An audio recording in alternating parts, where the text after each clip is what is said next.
Good evening and welcome to the Township of Lopatcong Planning Board meeting of July 2018. At this time, I would like to invite you to join us in a silent moment of prayer, followed immediately by the oath of allegiance to the flag of our country.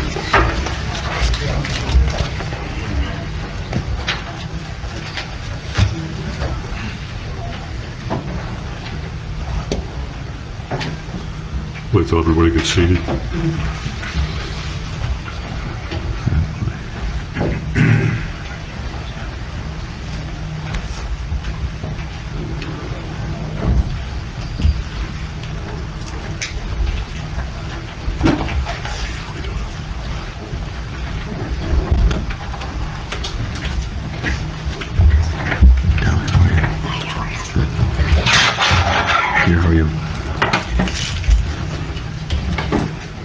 Again, I'll welcome everyone to the planning board and invite you to join us in a silent moment of prayer, followed immediately by the oath of allegiance to the flag of our country.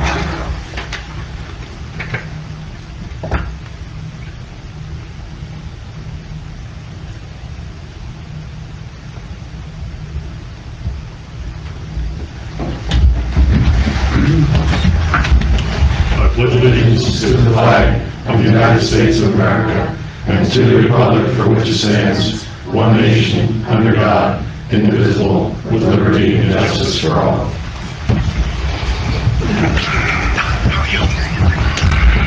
At this time, I'm required to state that adequate notice of this meeting has been provided indicating the time and place of the meeting in accordance with Chapter 231 of the Public Laws of 1975, by advertising a notice in the Star Gazette and the Express Times, and by posting a copy on the bulletin board in the municipal building.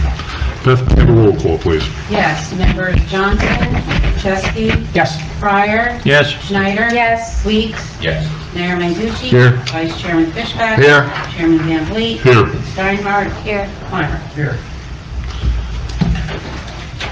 Okay, we'll proceed to old business. The first on the order of business will be to approve the minutes of the June 27, 2018 meeting.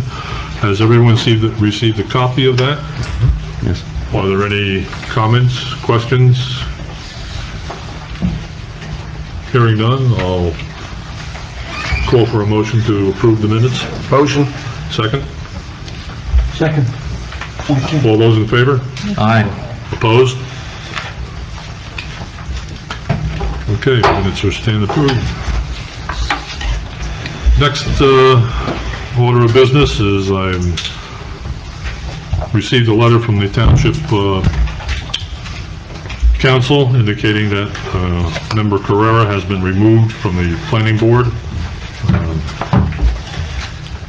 And we have a resolution here to adopt it. Or this is a copy of the resolution for the council. We're not voting on this, is that correct? Okay. So that's that. We now are looking at the planning board rules and regulations. We have a resolution. At the last meeting, it was voted to approve these to become part of the rules and regulations of the planning board. Are there any questions on the resolution? Or hearing none, I'll entertain a motion to approve these. Approve the regulation and resolution, please. Motion. Do I hear a second? I'll second that motion. Beth, roll call, please. Yes. Members Pryor? Yes. Weeks? Yes. Mayor Mangucci? Yes. Vice Chairman Fishback? Yes. Chairman Van Vliet? Yes. Steinhardt? Yes. Yes. Thank you. We also now... Should we call everybody? No, it's only the people. Only the people that were here. Okay.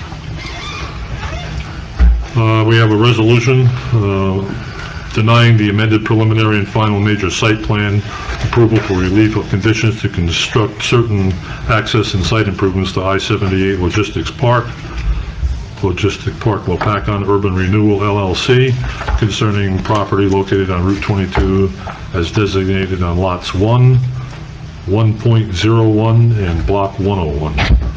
Has everyone received a copy of that resolution? Yes. Anyone didn't? Are there any questions or comments on it? Again, if only certain people are eligible to vote. That's correct. It was a motion to approve, so there were 5 votes no, it's the 5 votes no that are eligible to vote on the approval of the resolution. Okay, may I have a roll call, Beth, please? Did you have a motion and a second to approve? Yes, I think, No, I didn't get one. you didn't? Oh, okay. Not on this issue. I'm no. sorry, we'll have, is there a motion? Motion. Is there a second? Second.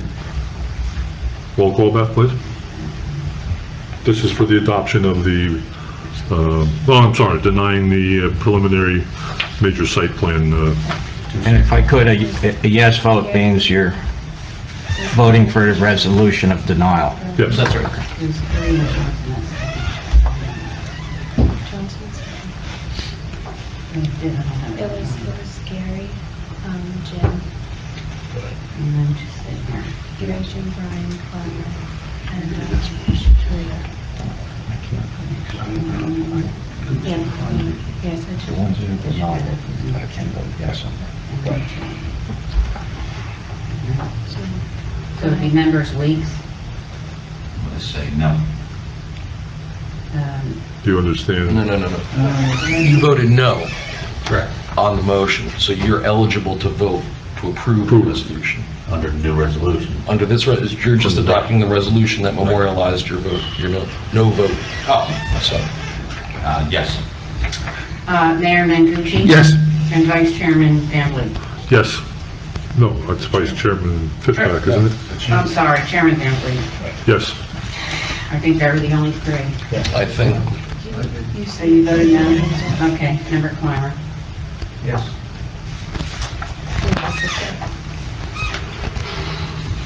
That's it. That's all Yeah, the that's it. members that are eligible to vote on that. that is right. Okay. We're now moving on to I-78 Logistics Park preliminary and final major site plan amended GDP approval requested for Building 7 and related improvements including but not limited to interim grading. Block 101, Lot 1, completeness and possible public hearing. Is the applicant here? Good evening. Good evening, Mr. Chairman, members of the board, professionals. My name is Susan Rubright. I'm a member of the law firm of Brock Eichler in Roseland, New Jersey, and I am here tonight on behalf of the applicant, 78 Logistics Park, Lopatcong Urban Renewal, LLC. The project is called Bridgepoint L78. The property that's under consideration is known as Block 101, Lot 1, and it's accessed from Route 22. The total project, along with the adjacent property in Phillipsburg, is 381 plus or minus acres. There are 101 acres in Phillipsburg. I'm sorry, in Lopatcong. The property is located in the HB Highway Business Redevelopment Area, and it has been and is the subject of a general development plan. Tonight we are here with regard to the relief that the chairman has recited. The board will recall that the board granted preliminary site plan and subdivision approvals to this property in September of 2017. Specifically, preliminary approval was granted for the construction of the temporary access road, Route 22 intersection improvements, the connector road, and stormwater management facilities associated with the roadway improvements, as well as the grading of proposed Lot 1.01 and the construction of storm sewer improvements to create a pad for the future building number 7. We are seeking tonight to amend the GDP to increase the square footage proposed for building number 7 from 950,000 square feet to 761 square feet, and for preliminary and final site plan approval for building 7. We are also seeking final approval for the connector road. Our witnesses will give you an update on the status of the outside approvals. And we also understand that any remaining outside approvals shall be made conditions of the final approval should the board be gracious enough to grant the final approvals. To the extent that the board wants to eliminate the recreation area from the project, and we've heard various concerns about that, so we can discuss that this evening. But to the extent, if the board wants to eliminate that recreation area from the project, then we would also be seeking an amendment to the GDP to show that. Finally, as part of this application and approval, we are requesting that the initial grading be initial grading be permitted so the applicant can get this project underway. Our engineer will explain this plan and that they have coordinated same with your engineer, and that all outside agency approvals, namely the Soil Conservation District and the New Jersey DOT, are already in place for this work limited initial grading to occur. My witnesses this evening are Jeff Milonic, a principal of the applicant, our engineer Brett Skapinitz, our architect Mike Baumstock, who will discuss the architecture, and our traffic engineer Greg Paragoy from Dynamic will answer any questions that the board might have. So with that, I would call Jeff Milonic. Counselor, if I could? Yes. Yeah, I think first thing we have to do is deem it complete. That would be, yes, I think, I know there's 2 waivers that we're seeking for site plan. Those are not completeness waivers, however. So we can do that. I don't know. Mr. Chairman, I'm looking for a point of clarification Sure. on one of the counselor's statements. I think you said you received preliminary site plan and subdivision approval. I thought the subdivision was not implemented last time. If I might, Mr. Pryor, the preliminary subdivision approval was granted, the final was not. And No, I'm talking about, what subdivision are you talking about? You're talking the about the 4 lot on the lots. other side? No, for the 4, there was a preliminary subdivision approval for 4 lots. Yeah. We are, and there was, my reading of the resolution indicated that there were a lot of things that needed to be done prior to the subdivision approval, and that the request for the final approval for the subdivision was withdrawn, and that the preliminary was granted. We are not seeking final subdivision approval at this time. But you're dealing with one lot, are you not? Correct. And what are we subdividing? They were going to subdivide off the small piece, right? The subdivision approval, in the case of the connector road and pad ready site plan, was specifically to create the portion of the site that's going to be dedicated to the DOT, the connector roadway parcel that's going to be part of the overall development, and then the portion of the parcel that's going to contain Lock Street. So those are the 4, and the main pad site. So those are Okay. the 4 Right. portions. Yeah. Not of another section that's, across 22, Okay. let's say. But you're not making an application for that Correct, this evening? correct. We'll do Yeah, that I think, later. we really think it makes more sense from a process standpoint to just hold that until the rest of the project is further along. Well, and DOT needs to grant their Correct. final approval, so Right, once correct. that final approval is in place, then we know the jurisdictional limits, and then that can be finalized. Right. It doesn't make sense to grant an approval, file deeds, or a plat, and then have to undo it if we have to refile. even change the lines or, based on the DOT's approval. You ready to comment on the completeness? Yes, the last meeting, the discussion we had for completeness for the Building 7 pad site site plans, specifically related to, we had some waivers for completeness, which addressed additional detail to the architectural plans, the landscaping plans, additional storm drainage information specific to the pad site, sanitary sewer information, pending final sewer approvals, and so those are all waivers for completeness purposes only that we're going to be addressing in future plan submissions and as the plans are developed. The items that really triggered the plan being deemed incomplete was the fact that the New Jersey Highlands Council hadn't issued their consistency determination at the time. Correct. So that's why overall the application was deemed incomplete at the last meeting. Yeah, there were a couple of other things that we would need to comply with, but those can be Well, there was addressed. an affidavit of owner consenting to application. I think that was handled. Right, correct. Existing and proposed signs, those are being withheld until the final tenants are known. I thought that was discussed. And then obviously certification of tax collector, which has subsequently been processed, and Beth issued or signed off on that document. Those issues are set forth on pages 4 to 6 of Correct. of Mr. Sterling's letter, or your letter.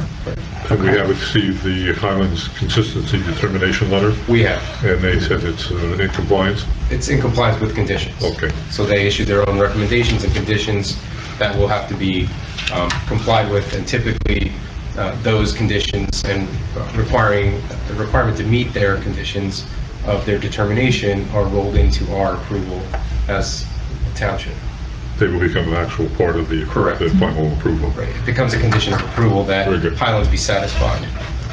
Yeah, and Mr. Chairman, we will have some testimony about some of the issues on the Highlands with Okay. landscaping and other things that are also part of the plan.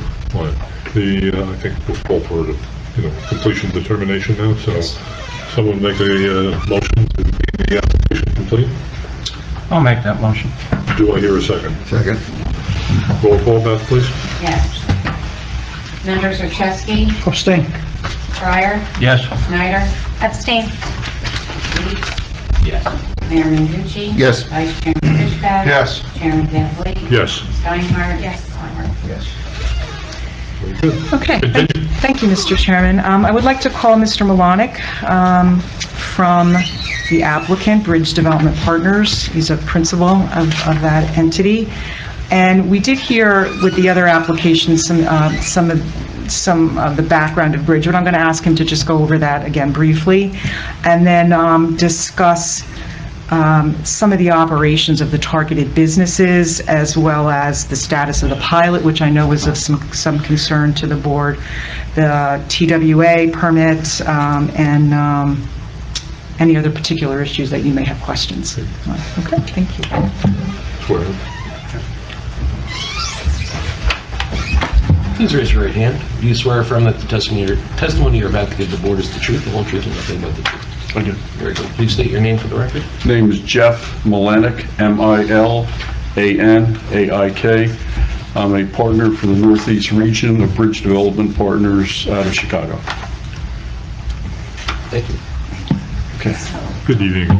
Good evening. Continue. So, Mr. Malonick, if you could, you've heard my brief introduction on who you are and why you're here. If you could explain to the board, just go over a little bit about Bridge's business, and in particular, how their business plan will relate to this building, what type of tenants you foresee, how that affects the site plan, how that affects other impacts that might emanate from the site plan, traffic, landscaping, and those kinds of things. Sure, no, I'd be happy to. First of all, Bridge Development Partners, as I mentioned, is based out of Chicago, Illinois. We are a national company in that we have offices in Miami. My office is in Parsippany, New Jersey, LA, Seattle, and Chicago. Wanted to give you a little background on our company because like many projects we deal with in New Jersey, and myself and my partner John Porsek, we are lifelong Jersey guys, and we've developed a lot of industrial real estate in New Jersey successfully. And the advantage of that is we've watched a lot of projects get done successfully over periods of time, and we've watched a lot of projects that for economic reasons or otherwise have just stumbled and never really have gone forward. Our model at Bridge Development is we are focused on developing industrial properties, as they're referred to as a real estate class, more typically, as we know, a warehouse. Our focus is to fulfill the need for what is referred to as last mile distribution in the supply chain. And what does that mean? If you get home tonight and you have an Amazon box at your door, chances are it came out of a warehouse. If it was a Target box, chances are it came out of one of our warehouses, right? So we're all going onto this e-commerce, click, point, shoot, and a box shows up at your door. Most retailers, most industries, most Fortune 500, 1,000, etc., are focused on how best to get the product to the consumer as efficiently as possible. That's what's referred to as last mile distribution. Our focus is unique in Bridge in that, whether we acknowledge this or not, the fact of the matter is we're almost out of industrial space or land in the state of New Jersey. I think certainly with the Highlands up in this geographical area, you realize, if anything, planning and land use restrictions.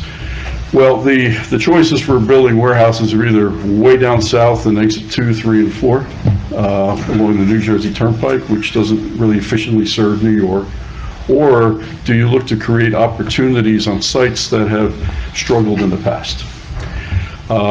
We at Bridge have tackled probably 4 of the most difficult sites that have struggled in the past in the state of New Jersey recently. We are currently developing a 600,000-foot warehouse in the city of Newark that was known as the Engelhard Industries site. It's contaminated for 3 decades. It was contaminated with hexavalent chromium, which if you're an Aaron Brockovich fan, is not a good thing. We were able to tackle that particular project, work through remediation, and move forward.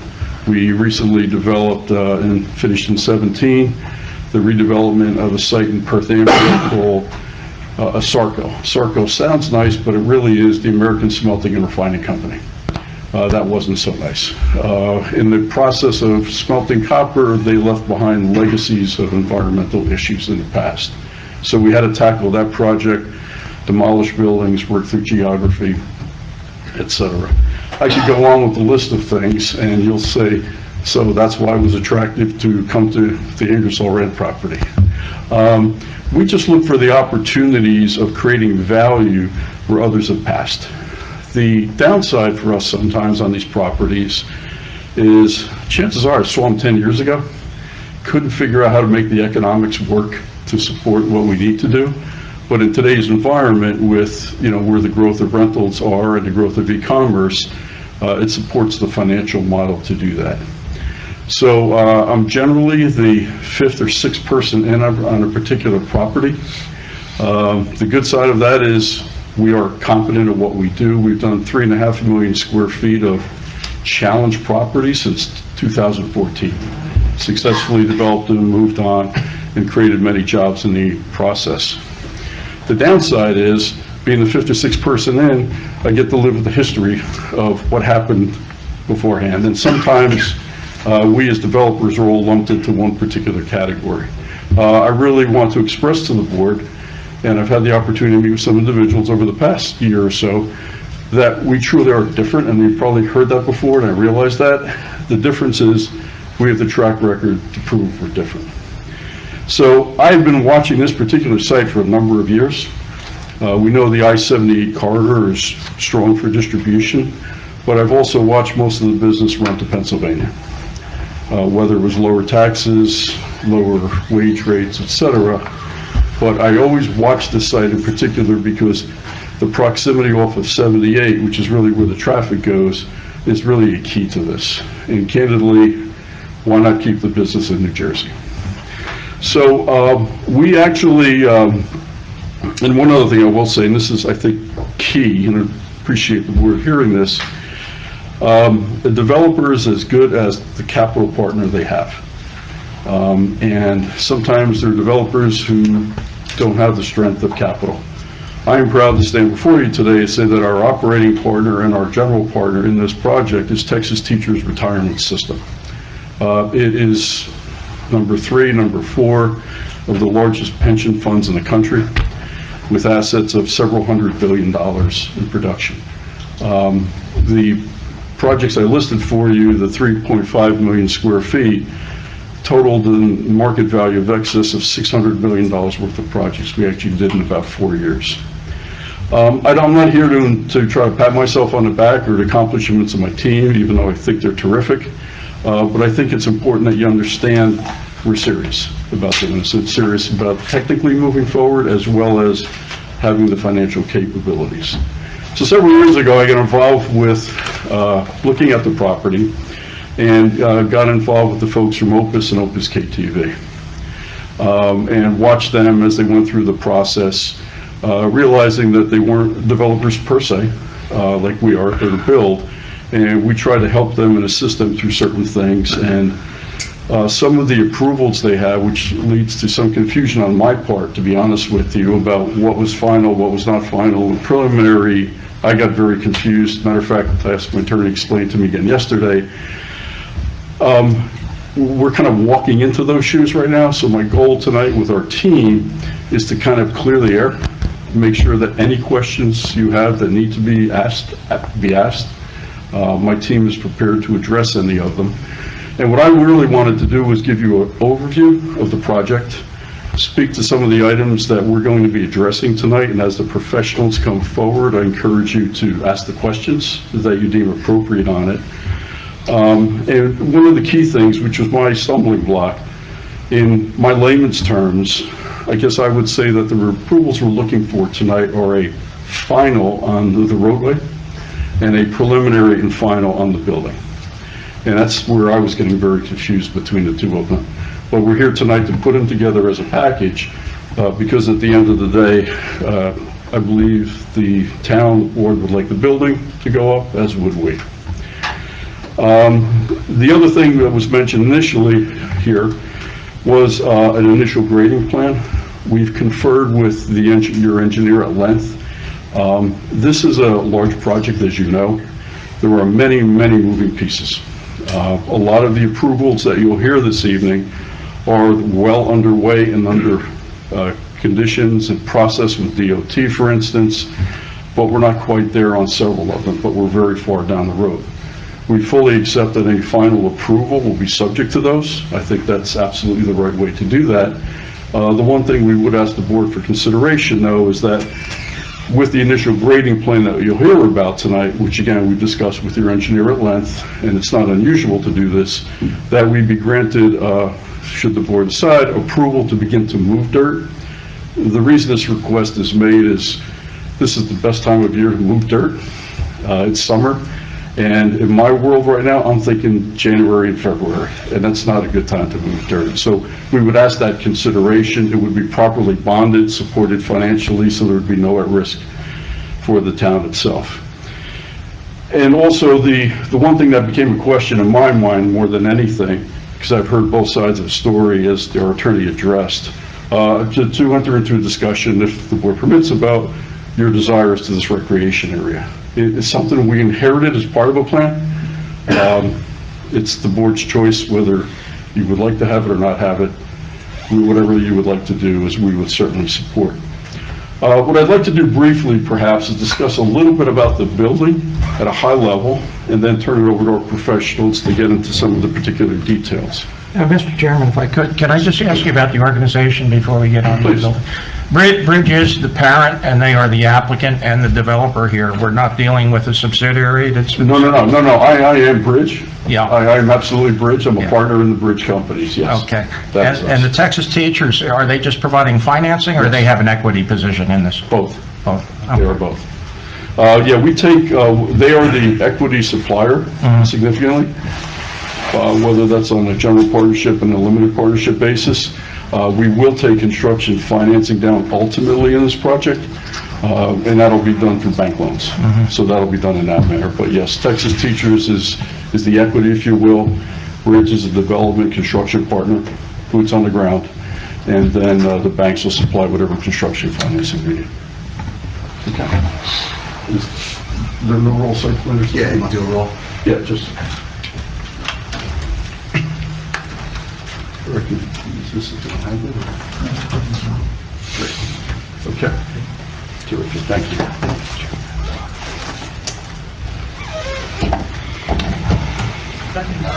Can you mark that A1? A1?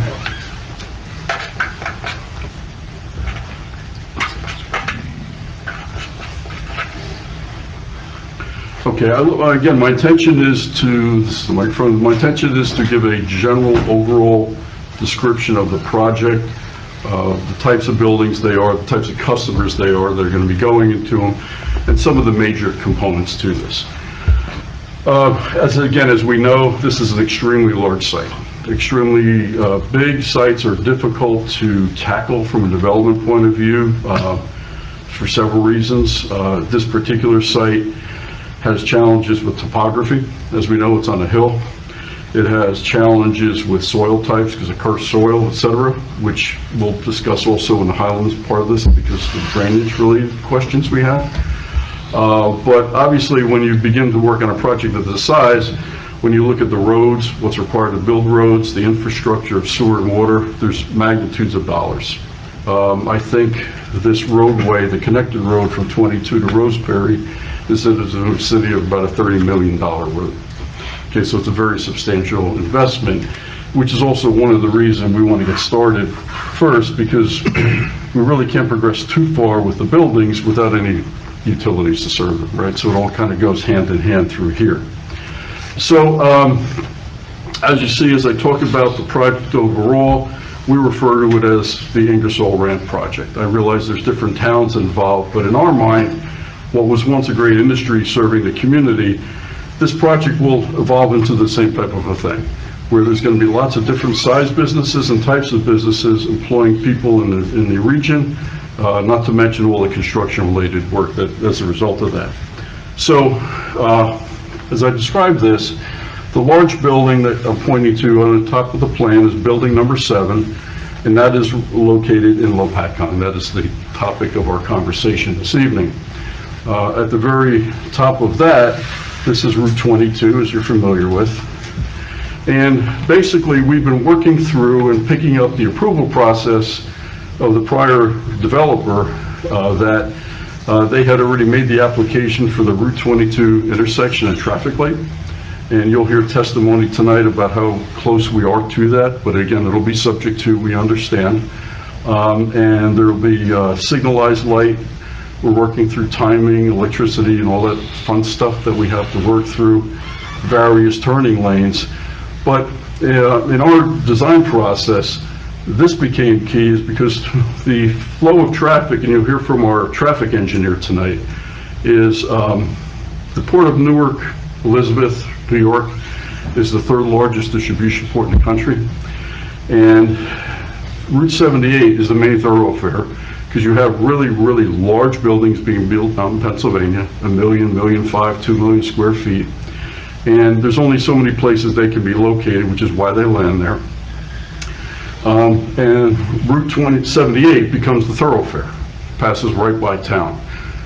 We looked at the site, recognized that with only a few miles distance between 22 and 78, traffic-related issues regarding the site and trucks to 78 are not really going to be in the downtown area, but more serving the Route 78.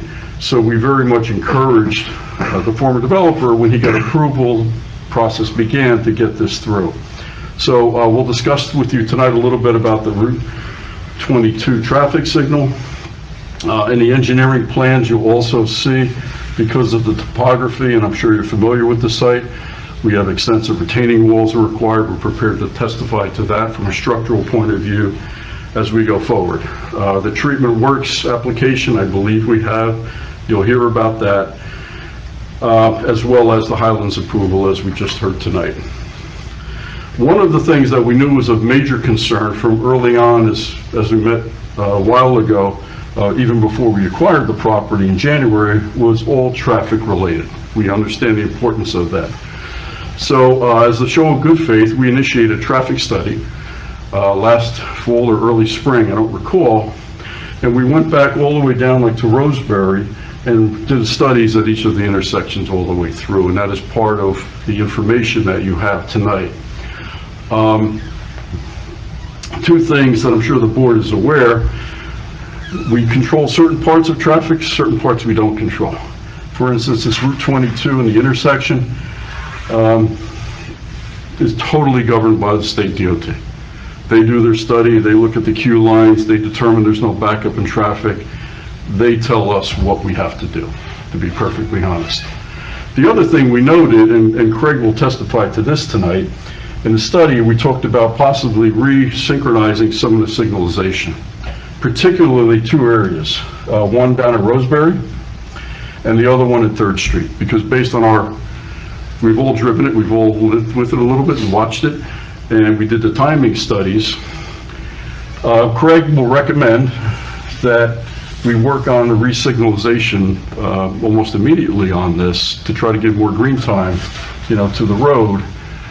However, I must condition that we don't control that. We have to get state approval to do that, and whether they will allow us to do that, without severe warrants or not, we don't know, but we are committed to meet with the DOT and push that forward to try to, even in its current condition, make a better condition for you right now. And you'll hear certainly more testimony about that. And last but not least, I'd like to kind of zero in on the building itself. When you look at buildings like, from a plan like this, they look pretty small. It's a big building, let's not, kid each other.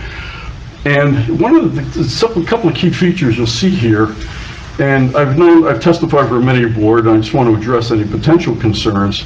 This first thing everybody sees is a lot of loading doors, obviously. This is called a cross-dock, meaning the products will go through the building possibly. However, we also design them so they can be subdivided into actually 4 pieces. So we try to put loading doors on both sides.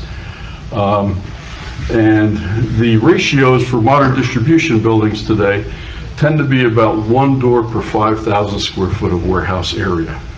Now, that is a lot of doors, but the e-commerce companies that are looking at buildings of this type, they use doors for staging trailers.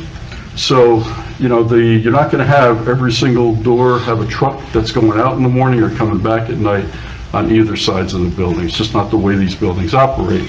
But they get stacked up here so that as the goods come in on one side, they get put in pallet racks, and then the other side of the building has truck staged so that they can be queued up for shipments, and throughout the course of a day, they're just inserted into the building.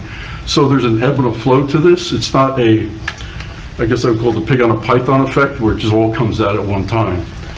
The other feature here is also there's a lot of trailer storage, but it's also for the same purposes, so that it's kind of a flow-through, synchronized supply chain through the building. This is kind of the raw material that'll go to these doors that'll end up being staged ultimately. And last but not least, and more importantly, our business model at Bridge is to build on speculation. Okay, we're not here saying, if you approve this, we will try to find a customer. We are committed to put this building up, even without a customer. It's called speculation. We do that. Our financial model has me aggressively looking at how fast I can get a building up, because I pay a high percentage of interest on every dollar I borrow to buy this property from Opus. So I assure you we are motivated to do this. My partner and I also signed for all the debt on this, so my wife wants me to do this. I make light of it, but the fact is, this is exactly the business model that we do. It's the business model we've executed on very successfully. In Perth Amboy, we had Target Corporation. In Carteret, New Jersey, we found businesses in light assembly and packaging. That's what the nature of these buildings are today. They're clean uses. We do not want any environmentally challenged uses on property. We have as much liability as you have concern over the intended use of that. That I just want to give as an overview. If there are any particular questions at this point, I'd be happy to answer or turn it over to our professionals. Do you want the public to questions? The board have any questions, or? Hearing none, at this point, we normally allow the public to ask questions of each individual and your professionals coming up. So I'm going to open it up to the public right now. Does anyone in the public have a question of this gentleman? Or seeing none, we'll continue on. I'll be right there if you need me. Thank you.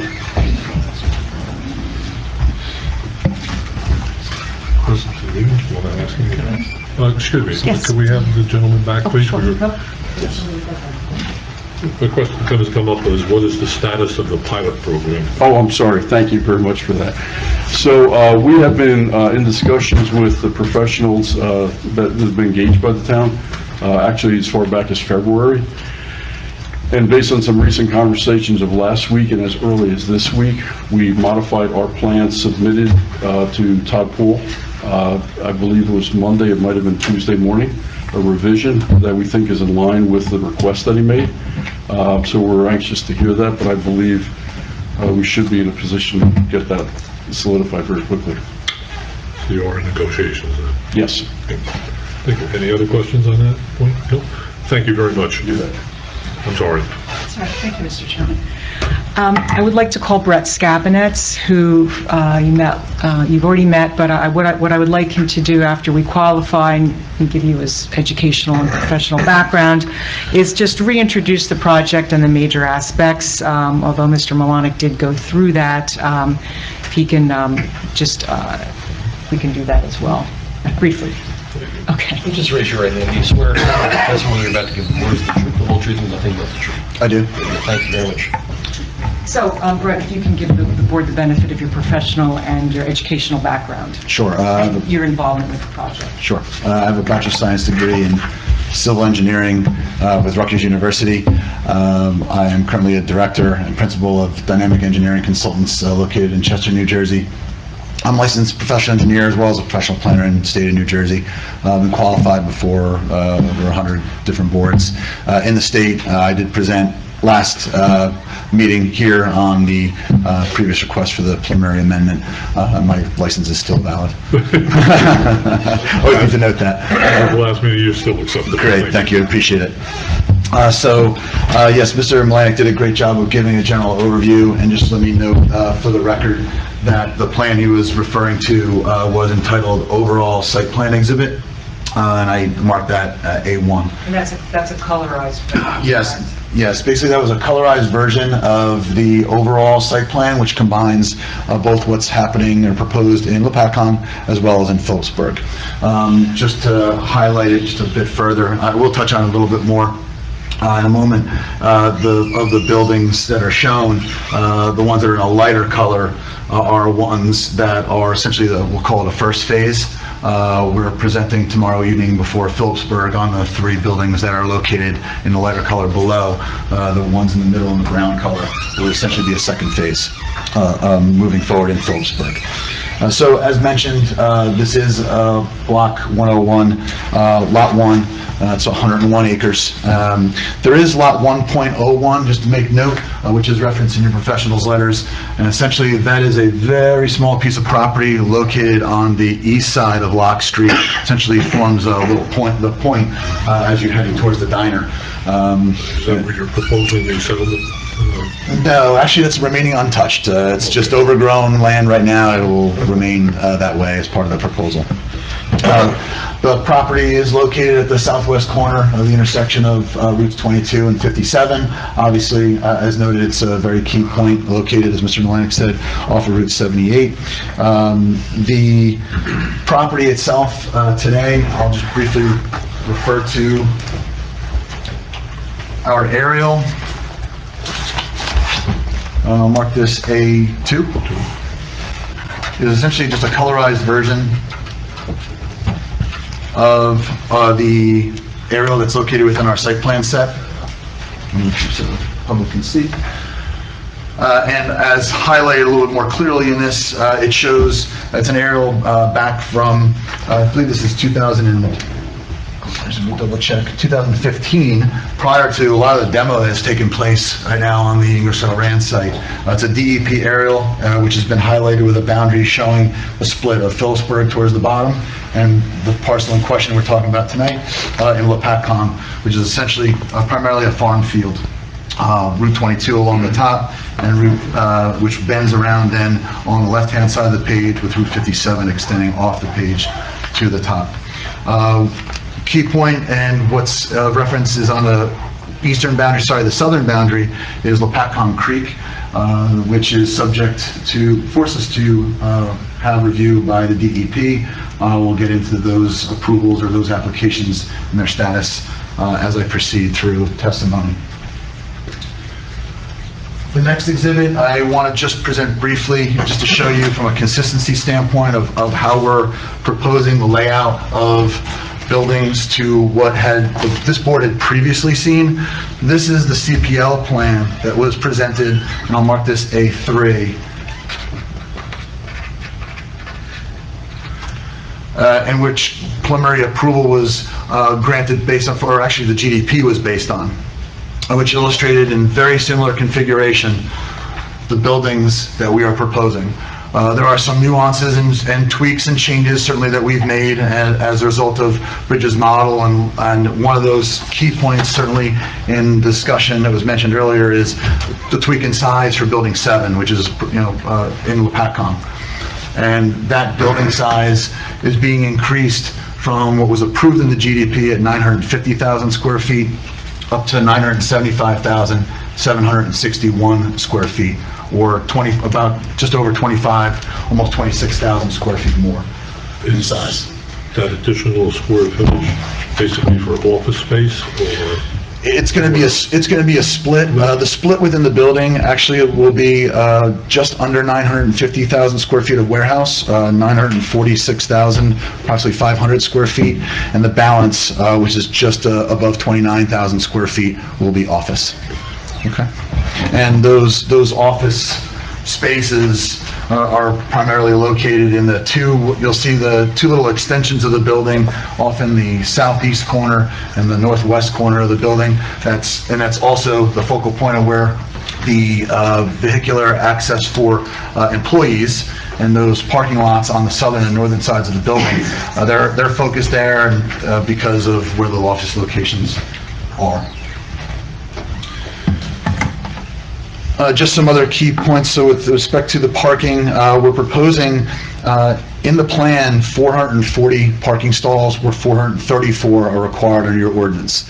I will note that as a result of comments from your professionals as well as the Highlands, that number is going to go down to meet the minimum requirement of 434 as a result of implementing some environmental the green space elements that are required by Highlands, and I'll get into that in a moment. As mentioned by Mr. Melanek, there's a loading berth on either side of the building. There's 107 on the western side of the building. There's 94 on the eastern side of the building for a total of 201.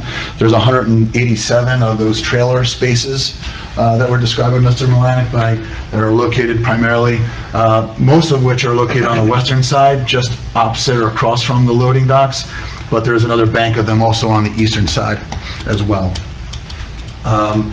The size of berths, the size of the parking spaces are also compliant. When we run through the bulk requirements per the redevelopment zone, this plan does not require any variances.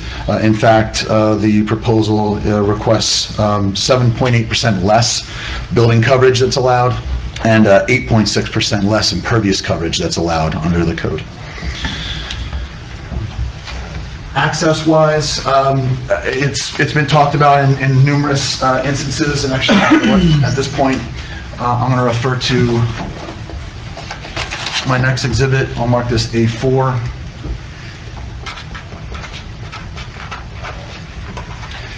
And this is entitled Site Plan Rendering Building 7. So this is essentially just a blow-up of an enhancement of the overall plan showing Building 7.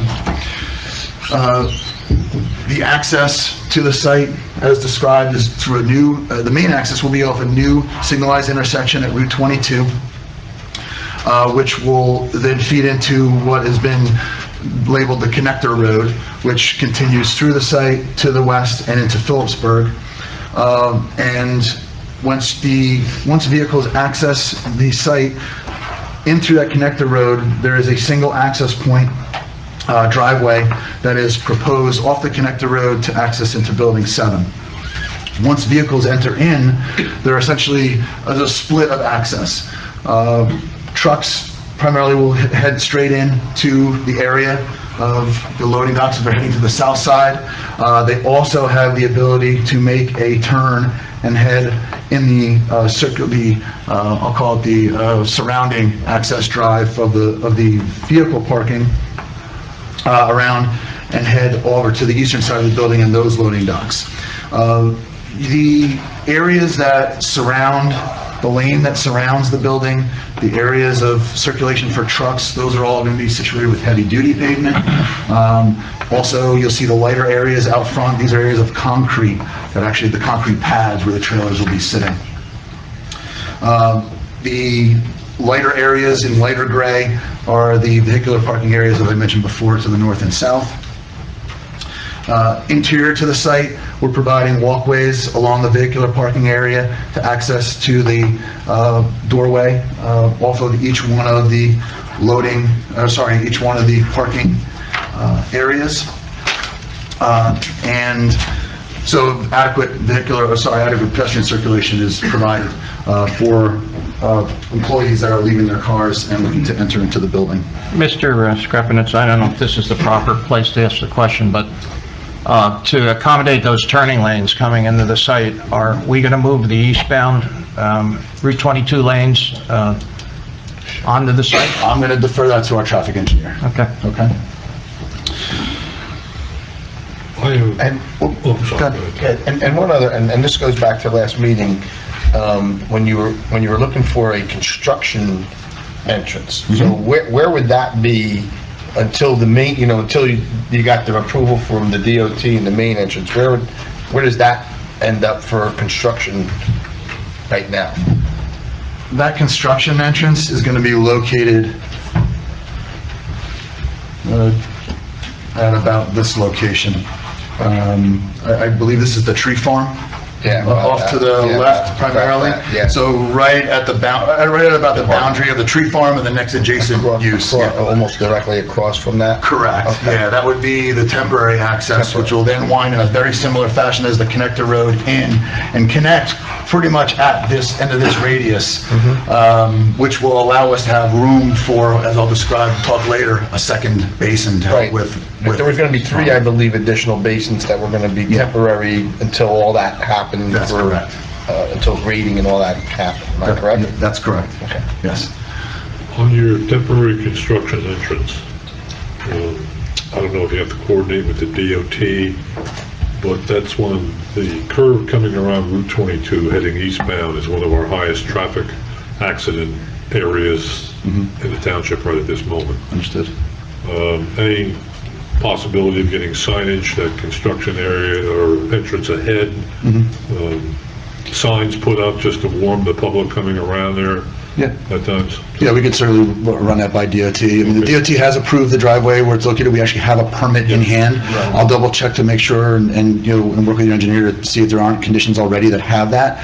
And if not, we can certainly ask. And just to clarify, that access is only going to be from eastbound, right? There's not going to be anything coming across. Correct. The median staying in place. Right, eastbound, just eastbound. Correct. There might also be a possibility, and the board can't impose it on you, but during the rush hour, morning rush hour, where it's high utilization of the eastbound lane, could you limit the amount of construction equipment coming in at, say, 7 to 9 in the morning or something like that, just so there's not a problem? I'm not sure of that. Obviously, understood morning hours and any construction that goes on, they realize obviously there's going to be heavier traffic at those point in times, and really at any locations, particularly something like this on a highway. Sure, it could be regulated, but only to a certain extent, of course. Let me, if I could, just going to wrap up a little bit more just on some of the other features of the building. Let me just touch on grading and drainage from a grading standpoint. And I'll go into at the very end with the initial grading plan we're requesting to get moving forward on. But the site, you've seen it, it flows in a couple different directions. There's sort of a low area in the northwest corner. It primarily drains right now from west to east. There's also a drop in grade from north to south. As a result, on the northern end, we have about 20 foot of cut. On the southern end, we've got about 20 foot of fill to be able to create that level pad. It's that fill that we're creating and bringing over to the side that requires us to bring in and incorporate this retaining wall. Okay, and that's been in the plans from essentially day one. It's always been known it had to be there. It's not changing. I just want to make it clear the connector road location that's shown there is in the same location that was approved under the preliminary. We didn't modify it. We need some tweaks to the grades. Maybe we adjusted some wall heights a little bit, but it's in the exact same location pulled in from the CPL plans. How much topsoil would you know is on there at this point? I don't have that number. No. But the reason why I asked that is I grew up as a farmer, vegetable farmer, and to me, that topsoil is very precious. And to give it to Peaburg, to me, is not an answer unless it's approved and roundabout it goes. So I would like to protect it in our town. All right, if you have plans to do that, instead of just coming in and wiping that off? Well, the topsoil certainly is always scraped off and is not reutilized. I mean, that's not going to be utilized for construction purposes. It'll be reutilized, certainly stockpile will be put in place for the soil erosion plan, and obviously only some of it can be reutilized, and certainly it'll be reutilized for all the planting areas that are shown here. The balance of which, definitely. The reason why I say that is because that's what fertilizer has been doing. Whatever you put there is going to grow great. That's what I'm trying to say. Yeah. It'll make our place, your place look nicer. Right? Sure. We'll let it go. Okay. So that's from a grading standpoint, that's what we're essentially doing to balance out the site, to be able to lay the pad, set the connector road. Drainage standpoint, we're under the rules not only locally, but under the state. We trigger the state stormwater rules under NJAC 7:8, which is then further stepped into DEP by the fact that the ultimate discharge for this site, and I'll refer back to A1, is that the ultimate, when the site is completed, the stormwater from this building, majority of it will be discharged over to the main stormwater basin that's being proposed and carved out in Phillipsburg. And the discharge of that basin ultimately goes into Lopatcong Creek, which is a C1 waterway, has a 300-foot buffer, and other requirements with respect to water quality, primarily, that are enhanced, versus us building away from Lopatcong Creek and, say, developing in the center of town. We wouldn't need to meet enhanced water quality requirements. And those water quality requirements are essentially input into this basin design. As I'll talk to in a moment when I get into comments from Highlands, we're actually providing above and beyond the water quality requirements that the DEP even requires on this site, through other measures that are being implemented within the parking areas, primarily of the proposed pad. So stormwater is being handled in that fashion. From a lighting and landscaping standpoint, lighting is being provided via 48 pole fixtures. There's throughout the parking areas and surrounding the truck areas on the site. They're at 30 feet in height. They're a shoebox type fixture. So essentially the light source does not extend below the face of the fixture itself. So as far as it providing glare is minimized in that fashion. And then there are also LED fixtures, which are able to be adjusted actually in a much better fashion, last longer, more efficient as well. On top of that, there will be an additional 44 light fixtures that are attached to the building itself, primarily for lighting the loading docks and then the two sides up against where the employees will be parking and walking up against the building. Landscaping, we provided an extensive landscaping plan, which included plantings within the parking lot, surrounding the perimeter of the building, the connector road, base plantings at the building itself. And certainly we had a focus on providing some planting along Route 22. I'll step into Mr. Ritter's letter. He has requested that we provide enhanced landscaping, primarily along the building. He also asked if we could provide more shade trees within parking areas, and also provide focus on the section to the east of the building where my pen is located on, again, A1, which is the point which gets the most view for this building.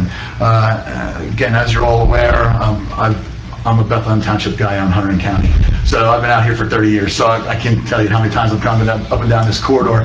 And since the project has started, as I drive along, I notice now things, you get to a point really just beyond the diner where you can really kind of see into this property.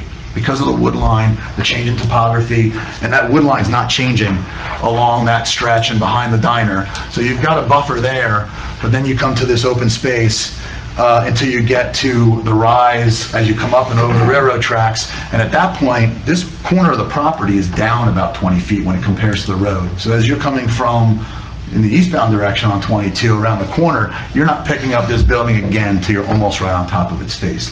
So this corner, rightly so, Mr. Ritter has asked that we enhance it. So we're providing, revising our grading, and we'll do this to add a berm. It's going to vary in height, upwards of 5 to 10 feet in height, and will be planted with more landscaping than what we show in the original plan.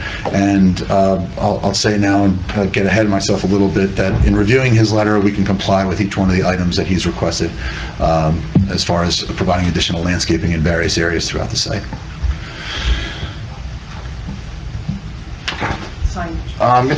So signage, it was noted earlier that there was not a provision or a request for signage, but we are requesting it as part of this plan.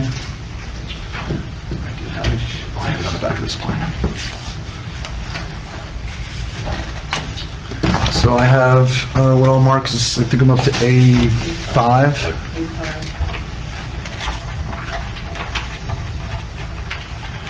So A5 is entitled Overall Sign Exhibit, and it was prepared on 7/18.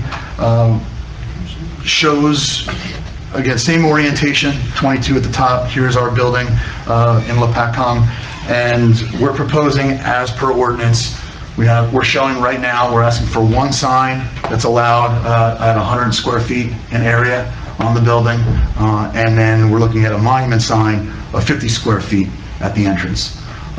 We do not know, again, who the tenant is right now. Should that tenant come forward and ask for larger signage, they obviously would have to come back before this board asking for a variance if they deviate or go above that 100 square feet. So we are asking for approval for essentially what's allowed under your ordinance right now by way of that monument sign and building sign.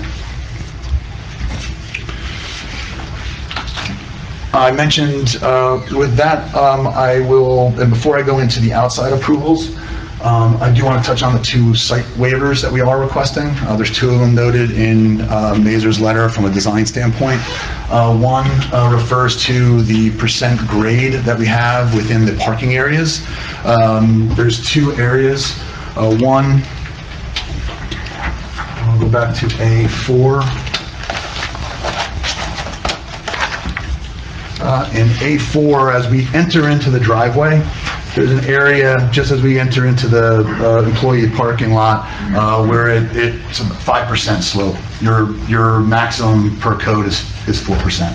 So 1% deviation, very minor. And the reality is, when I'm designing commercial lots, my standard ranges up to even up to 8% in places for driveways.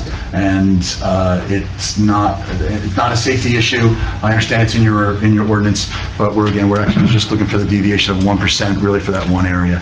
The other waiver is at that same location for this driveway. Your code says the maximum driveway width should be 40 feet. Our width here is 43 feet. And we need the additional 3 feet in width just to be able to accommodate this sweep and turn and when we run our truck templates through. So we're asking for an additional 3 feet at that location. Any problem with that, Ed? No, we're supportive of those waivers. Just point it out because they were in the ordinance. And with that, oh, there was one other item. You know what? I'll get to that in a moment. If I go through the outside approvals, from a soil conservation district, we are approved. We have approval from Soil Conservation District. For Warren County, we have a conditional approval from them. What they're essentially waiting for is us to get through Phillipsburg's kind of final review on the stormwater on their end. And once Stan Schreck, the engineer over there, and the town is satisfied, they can issue their final approval. We then have several approvals from the DEP. We have, as I mentioned earlier, we're dealing with flood hazard with regards to the stormwater basin and its discharge to Lopatcong Creek. There's a flood hazard area application that is currently under review, and we actually expect to have within about a week. We received comments this past week, really just to send additional sets so they could sign off. So we're close there. In conjunction with that basin, the design of it, again, because we have some steep slopes, we're creating a dam on the end of that basin. So a separate section of DEP is reviewing the dam application. It's the majority of the way through. I think it's one of those items where they're essentially waiting for flood hazard to get through and done, and I have a feeling it's going to piggyback on top of it. But again, technically, all the information has been into them for months now, probably since the beginning of the year. What And class dam are we looking at? I think, I believe it's a class 1. It might actually be a class 2, I believe. It's not heavy. It's not the class 4. okay. Yeah, it's not up to the largest. It was, in the beginning, there was consideration, but it's been knocked down a couple notches. I believe it's a 2. The DEP also has reviewed this in regards to wetlands. There was a general permit number 1 that was issued, so that's actually in hand. We need no other permits from DEP from a wetlands perspective. We lastly need for DEP treatment works approval for sewer. Those applications have been completed by both Township of Lopatcong as well as Town of Phillipsburg, because they're the treating authority. They've signed off, and that application is actually into the DEP for their review. We would expect to have that in our hands within probably 60 to 90 days. Did Phillipsburg place any conditions on their approval? With respect to on the TWA? No, there was none there. I will say, though, that we are doing some separate review of the sewer lines and the collector lines that are lead to the pump station as a result of Mr. Schreck's comments. DOT, I think we're well aware that DOT application is in with respect to that signal and its design. Again, this application has been in for more than months. It's going into the middle or almost summer of last year. I recall having some initial meetings with DOT on it, and it's been back and forth. It's really just a matter of, there are a lot of groups at DOT that need to review this, especially when it comes to reviewing it and putting in a brand new signal on a highway like this, and it just gets bogged down. And it's something, though, that we are looking and hopeful that we receive in the next 1 to 2 months. We've already gone through essentially 2 full rounds of comments with them, and we're just buttoning up loose ends. There was the temporary permit for that temporary access. That's approved.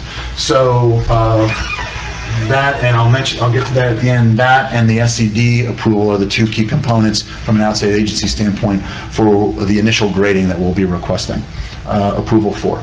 That approval is approval for the access drive, as well as the stormwater review associated with the temporary basins that we're putting in place for the construction of that drive, the disturbance of land, and the additional stormwater that comes along with it.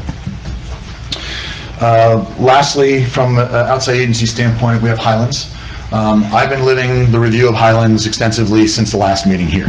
I've met with, I'll mention her name, Carrie Green is who I've been speaking to extensively. I've met with their office on a couple different occasions, as well as I was part of the site visit and site walk out at the site about 2 weeks ago from today.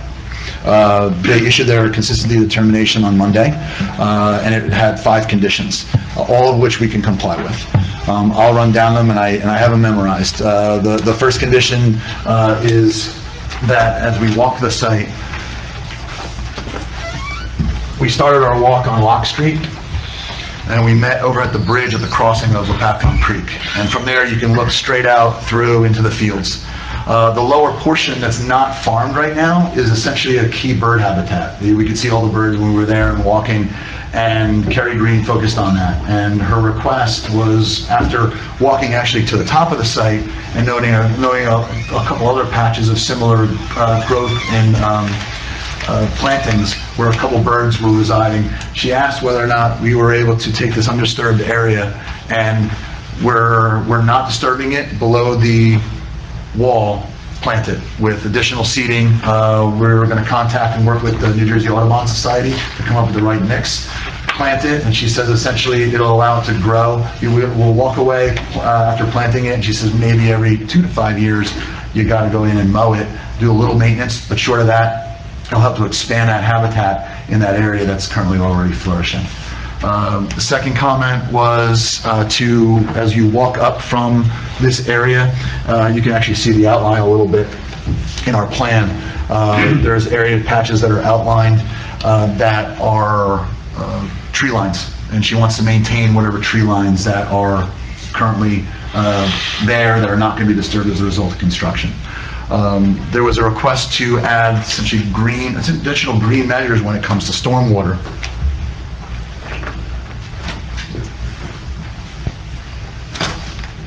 Okay, and with that, I'll bring up my last exhibit. This is A6.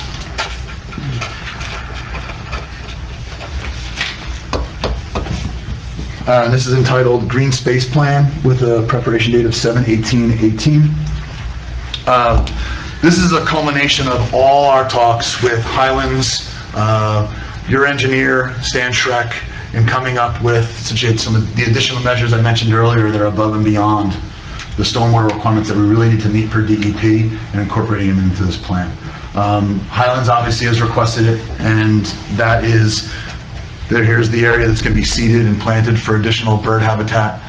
The areas in green here are the woodland areas that are going to be able to be maintained. Other green measures for stormwater that are going to be implemented in Lopatcong are, we're going to look to put some inlet filters that are going to be essentially pre-treatment prior to getting to the large basin, which again, by itself, that basin meets the water quality requirements of the DEP. So this is, again, above and beyond. We're going to look to put in a couple small rain gardens. Essentially what that'll be is we're going to carve out and remove a few parking spaces, as I mentioned earlier, in the vehicular parking area, and some additional, it'll be carved out, cut out, lined, because remember, a lot of these measures are very difficult to be put in place because of karst. Okay, limestone formations throughout the area, witnessed on site, part of our exploration, have come across it in soil studies. The big basin itself is going to be lined, have a liner in it and planted and seeded on top. Well, that's going to happen with respect to these rain gardens. We can put them in, they'll provide some of that benefit, but not the true benefit of a rain garden, which usually allows the water to get into and seep into the ground. These will be lined, planted, but have under drains to be able to pull the water out and tie it back into the stormwater system. We also reworked our grading to be able to provide some water quality swales, so that way water isn't directly connected to a drain. It'll be able to flow over land a little bit, again, lined, to be able to then flow into a basin or catch basin ultimately. Where was the proposed nature thing supposed to go? I'm going to refer back to A3. This is the plan. This is the plan that was approved for the connector road, actually under the GDP, and you'll see the nature center. You'll see the nature center right here. Is that not the area where the Highlands say we're not supposed to disturb anything? That's disturbing right in the middle of not only the C1 buffer, but it's disturbing the bird habitat. It's coming off of Lock Street, that area. So how is that going together? Excuse me? How is that going together? I'm not sure. How is building this thing going together with not disturbing anything? Well, that's why we're raising the question, whether it's even viable or even, something the board even wants to see. Because, it's something that was inherited, it was certainly part of the GDP. As I recall, it was proposed by the applicant. Okay. Yeah. And you're now the applicant, so. And I think for the purposes of, I guess, my discussions with Highlands, and disturbance, they saw it. I'll tell you, they saw this here, and they said, ooh, what's going to happen with that? Maybe we could use that, but we really didn't talk about the full implications of the disturbance and how that really gets put into place here, because in conjunction with that, where there are walking paths, it's a pretty significant area of disturbance down in that lower area. Now, should we decide, and we may not, and I don't know, that we would like to have what was proposed, right? How are you going to make that happen? We would have to go back in through some additional permitting with DEP. Is that not something we need to discuss beforehand? Oh, no, like anything, like any other, even this building, there would be approvals that be required by DEP to go in and be able to build that building in that location. It's actually just outside of the buffer. So technically, about the only thing they would review is some additional stormwater measures. We wouldn't be disturbing the buffer per se. Highlands would certainly re-comment on that potentially of how we're disturbing that area. And certainly from a stormwater management standpoint, there would be additional measures that would have to be put in place for that. But it's possible. I mean, it's possible, sure. Okay. Thanks. Okay. I think one of the problems was that it was proposed by the applicant here, and I think his ultimate goal in his discussions was he was going to build the nature center and then give it to the township. Okay. Yeah. I don't think the township really wants to get involved in maintaining a building.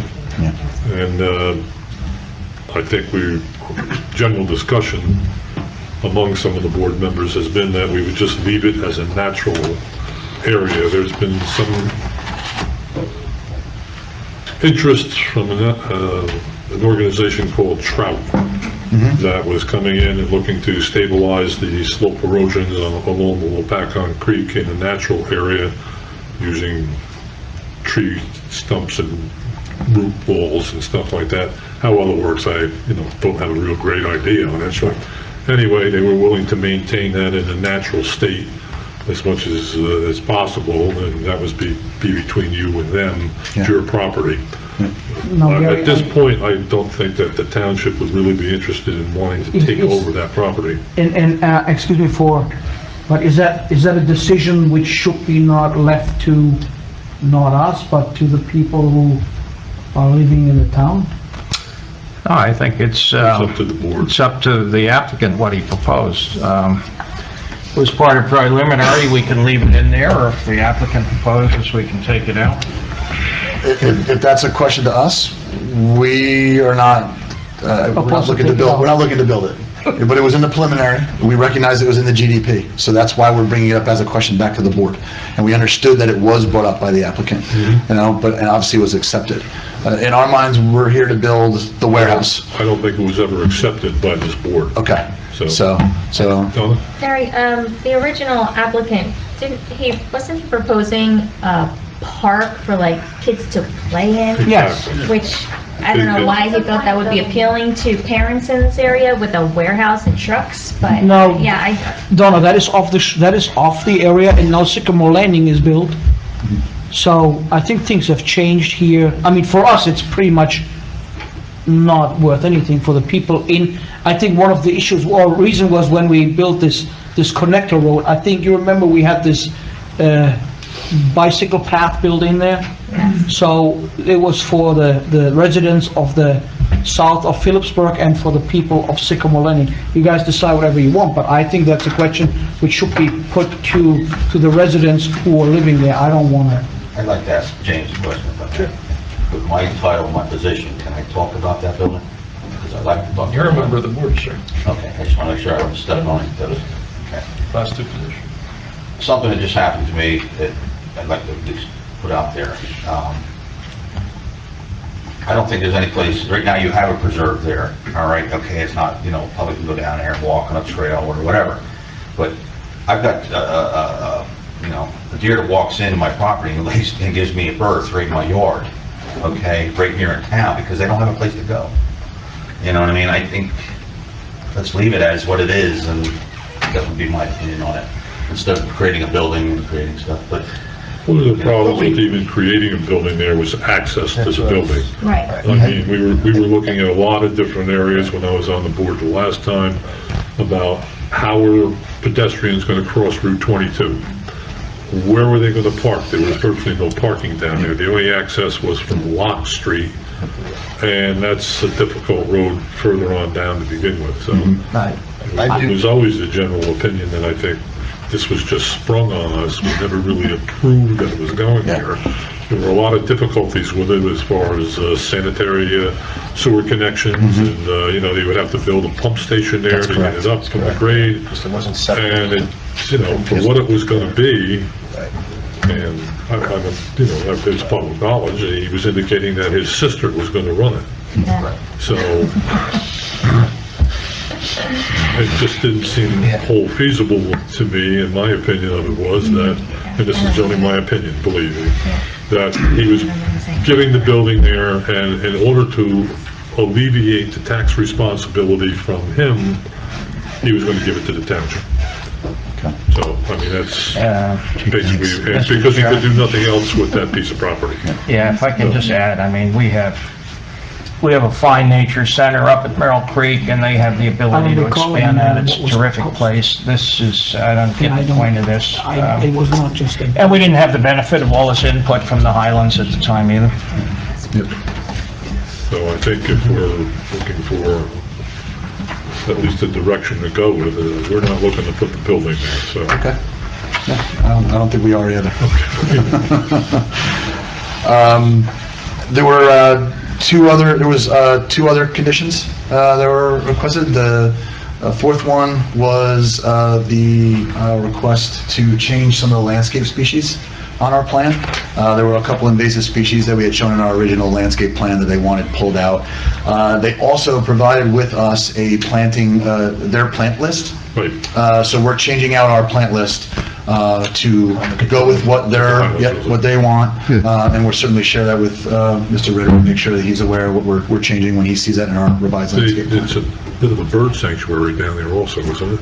Right now, down below? Yeah. Well, yeah, and that's part of the reason why they're looking for us. So, just so you understand, between my fingers right now, that's a 300-foot buffer. So we're expanding that up the hill by more than doubling that area of the hillside. If you drive to the bridge right now, and you stand on the bridge and you're looking at the creek, if you look to your right, you'll see a carved out farm like patch, and surrounded by woods. It's almost square. That's what I'm talking. That's this area that we're talking about. So it's a pretty significant area. Is that the fence row that travels through there? Excuse me? There's a fence, I call it a fence row, you might call it a tree row, whatever we call it, stone row. All right. That runs through there. It runs through there. Yeah, there's one. Right up through in there. Is that your line, kind of where you're trying to? Yeah, there's a line that runs right to the top edge here, almost where the connector road is. That's the edge of our development, and then there's another one that runs down the side, and there's actually. I'm on all that property. I understand very well. Yeah. The person who farms it right now uses it as an access to get in and out of the fields. Peter? Yeah, I just sort of, because we had this in the past and all the planting, and you guys offer some sort of, for lack of a better term, warranty on the trees. We have that solar plan here. Is that? Yeah. There'll be an 18-month maintenance bond on the landscape. How much? 18 months. Do you think that's enough? Typically for plants to be established, especially if you use native species that are accustomed to the cold and the heat that we experience in the area. And after 18 months, you'll know if they're dead or not. Okay. And this bike path around, that is still happening, right? Throughout, right? I don't think so either. No. No. That was in conjunction with the nature center. It was tied into that. So no. Because there's really no sidewalks throughout the whole, and that was also a concern, right? There's really only in where the warehouses are are there sidewalks. There's no sidewalks throughout the road, the connector road, and I remember that. No, I think there is sidewalk on one side. They changed that. From Roseberry to... They changed that. Okay. No, I think that if I remember, and again, it's like a long time gone, and maybe we're better off actually reading out what happened. What happened, I believe, was that we were concerned at the time that the residents of Phillipsburg going to the mall have to drive on the street where the trucks are driving, and that was the reason for the sidewalk. Or a bike, or some form of bike path on the side. Nothing to do with anything else, but for the concern of the residents of Phillipsburg who are living on the south side, going to the mall and using this as a shortcut to go to the mall and provide some added security. And when we talked to the original applicant, I believe it was like last year, so I don't think anybody really remembers what has been said and what was promised and what we discussed. So this bike path had nothing to do with the nature preserve at all. It had something to do with safety for people going to... The problem was that the topography, the elevation difference between where the roadway was, created a really, a relatively steep slope. And we were afraid that people were going to try to get down in there. There was going to be, especially if you have small children, and going to be a problem there as far as access is. And I think it's better off being left as nature preserve with no access. So the whole property is prohibited for the public then, right? Is that correct? Yeah, it's a private property. Yeah. So there's no public. Just to interject, last September when we were having hearings with CPL and approving the pad-ready site plan with Connector Road, there was discussions about extending sidewalk from Roseberry Street to Route 22. And there was public comment on that, concern about that, and that was implemented and placed on the plans. Yes. So currently, there is a sidewalk proposed from Roseberry Street to Route 22 along the southern side of the connected roadway, along the entire length. What you're mentioning, Peter, is a recreational trail on the other side, on the downslope side, That was proposed from the park in Phillipsburg to the nature trail, No, I'm not- to the nature center. That's now being proposed for your, No, I'm not, I don't, but it's the just. sidewalk's still gonna be there. So the sidewalk and people are still able to use that road, which goes through the property, if they want to go from 22 towards Peabrook, that still happens.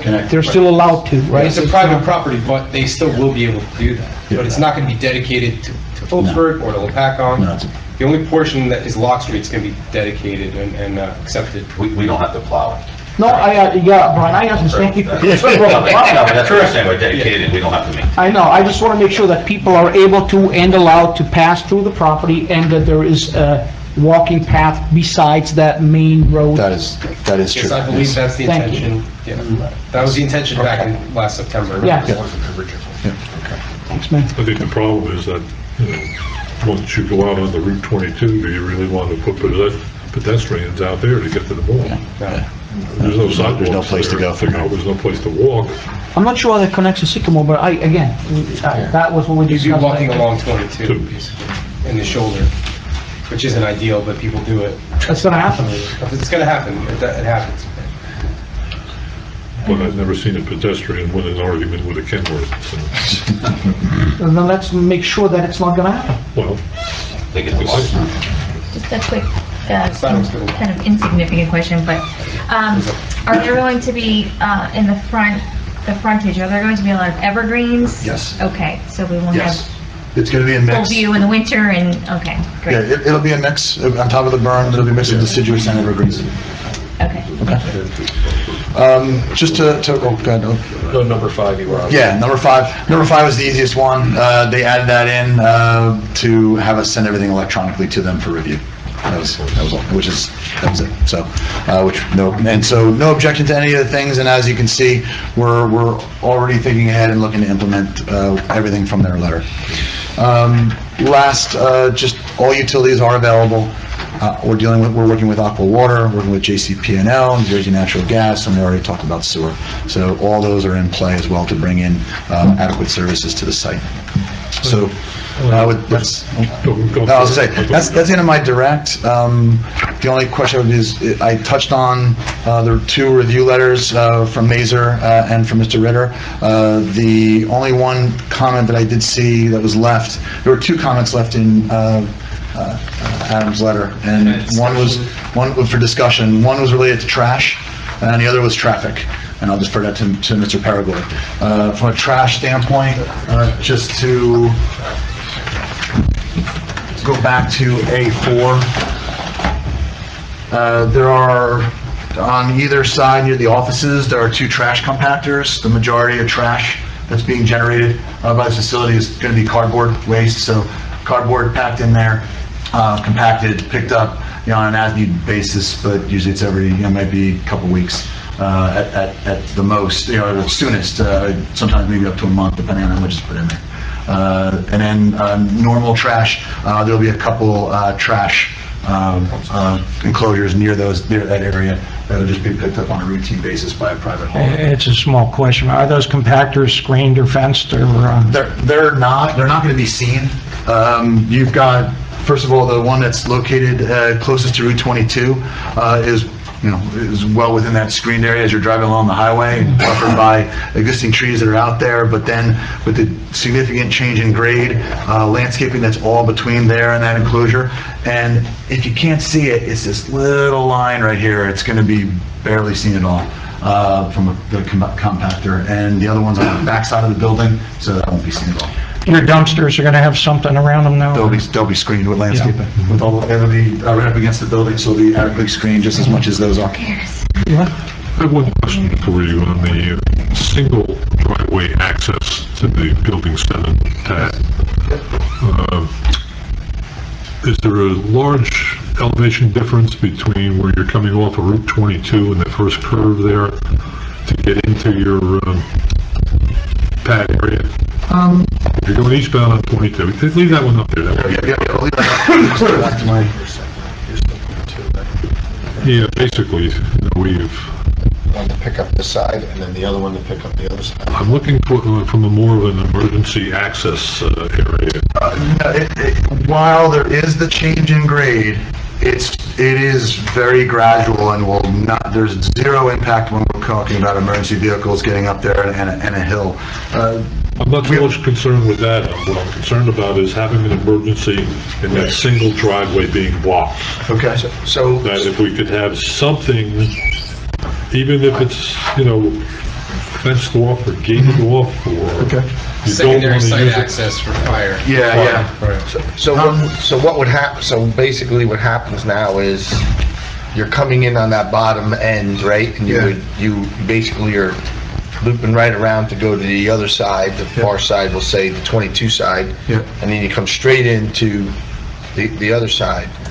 In I guess, an emergency situation, what we're saying is fire trucks, probably really essentially, you could probably get clogged up to some degree with only one access. There is that possibility, I guess.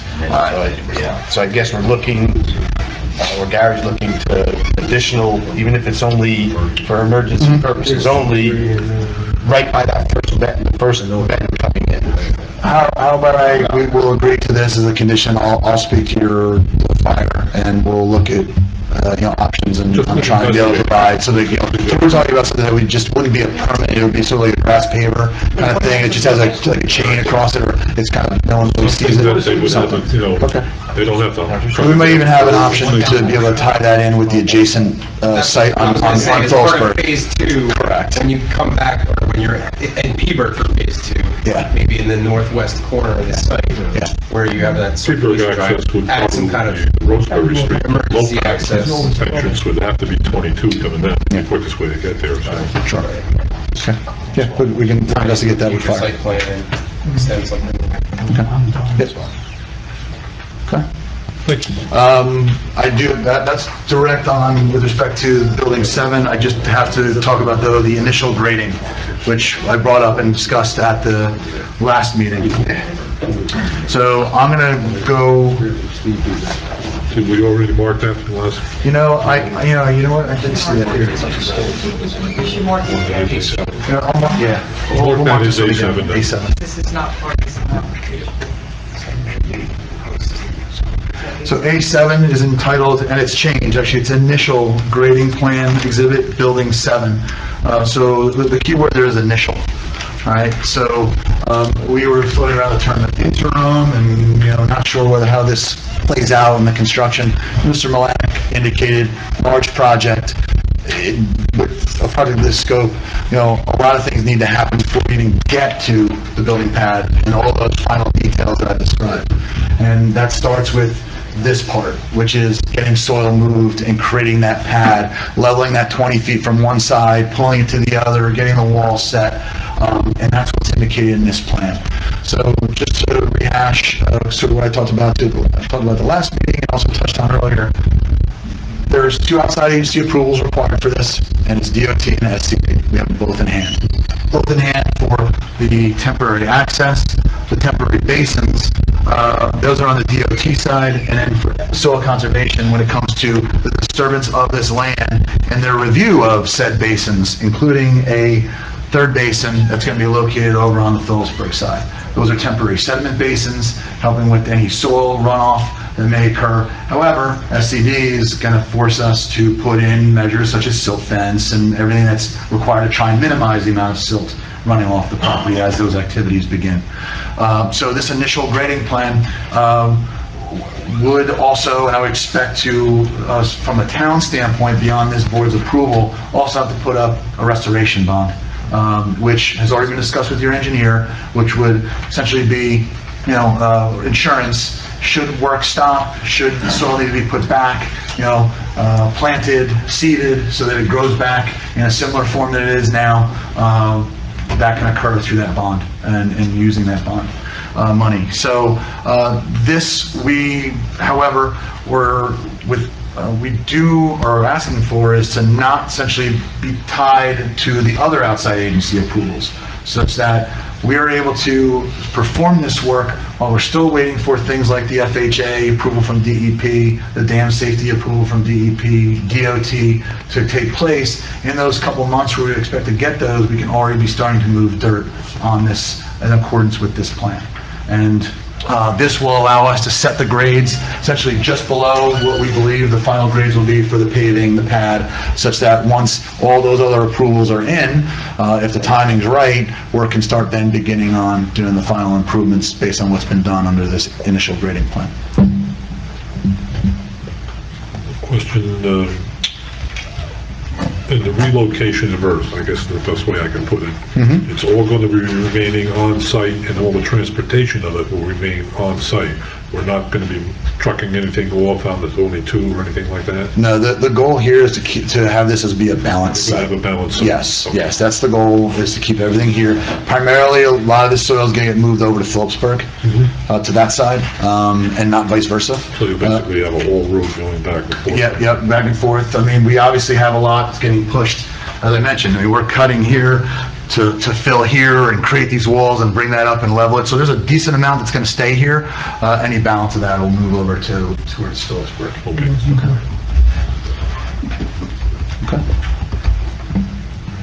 Very good. That's it. Thank you. Okay. Board members have any further questions? If not, I'm going to open it to the public to see if the public has any questions of this gentleman. I have one question, Gary. Yes. The monitoring wells that are on that property now, what's EPA say about them? I don't know the exact details about the what's exactly happening, although I do know that the monitoring wells, whether it be relocated properly in accordance with the plan, orchestrated and work with DEP or the LSRP that's involved with the project. But they'll still have monitoring wells in accordance with the remediation to the property site, correct? That's correct. Okay. Thank you. Anyone else? Seeing none, thank you very much. Thank you. Good presentation. Appreciate it. Thank you, Mr. Chairman.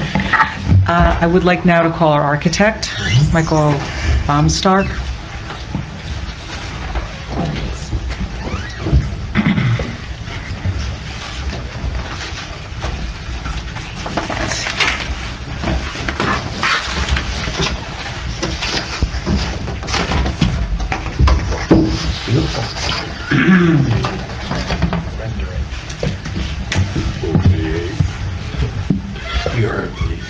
Please raise your right hand. Do you swear or affirm that the testimony you're about to give the board is the truth, the whole truth, and nothing but the truth? I do. Please state your name and spell your last name for the record. It's Mike Baumstark, B-A-U-M-S-T-A-R-K. I'm a principal with Cornerstone Architects, based out of Chicago, and I'll be the architect for the project. Would you give the board just a basic understanding of your educational and professional background, please? Yeah, architectural degree from Iowa State University, and I've been an architect for the last 25 years. And you're the architect performing the work for this position, for this job? Correct. Okay.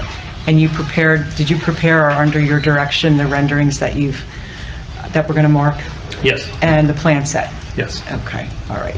So if you could just run through the architectural plans, what's being proposed, and then I also understand that there are some green conservation measures that are part of the building and the site design, if you would incorporate that testimony in your description of the buildings as well. I'm going to mark A8. A8. And this is just a proposed corner rendering.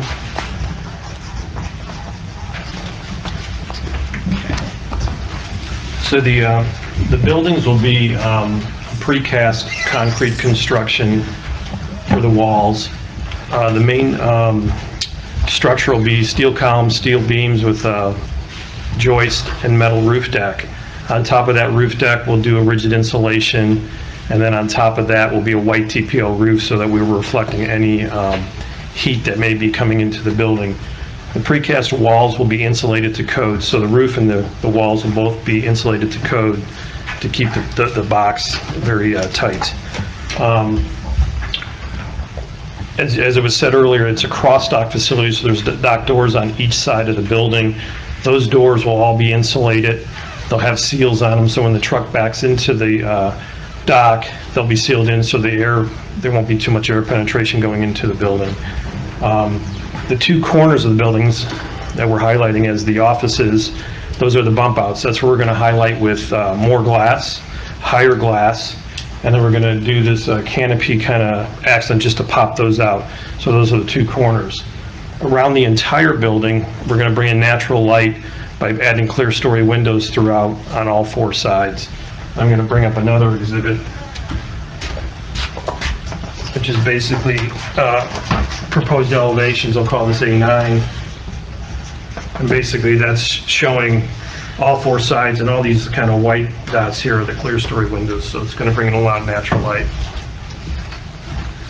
How we'll accent the building, because it is a big building, we're going to play on 3 kind of gray-white colors as the main body, and we're going to highlight it with some blue accents throughout, so we're kind of breaking up the long image and so forth. We'll have energy-efficient HVAC systems in the building, along with energy-efficient LED lights inside the building and around the outside of the building, so very energy-sound building and so forth. No plans for solar or anything like that? The roof will be set up so that it can handle solar, so we'll make sure the structure can handle that. Will there'll be mechanicals on the roof, I assume? Yes. Will they be visible from the street, or? How we're going to do it is at the line of sight, you will not see it. And no curtain walls or anything like that around? No, at the 2 entrance corners, we do bop up the, so that'll hide any kind of office mechanicals and so forth. Yes. It might be a silly question, and I don't really know, but it seems to be a lot of AC needed to cool that down in the summer, right? It'll be dependent on the tenant that goes in there. So right now, all we're going to do is by air movement in the building. So it'll be heated in the winter, and it'll just have air movement in the warmer months. No air conditioning? All depending on the tenant. If the tenant requires it. If the tenant would require to have air conditioning, that must be huge units to cool that down, right? It all depends how it's set up, so it'll be the tenant dependent. Okay. The office space will be conditioned there? Office space will be conditioned there, yes. So those, and what's the square footage of the office?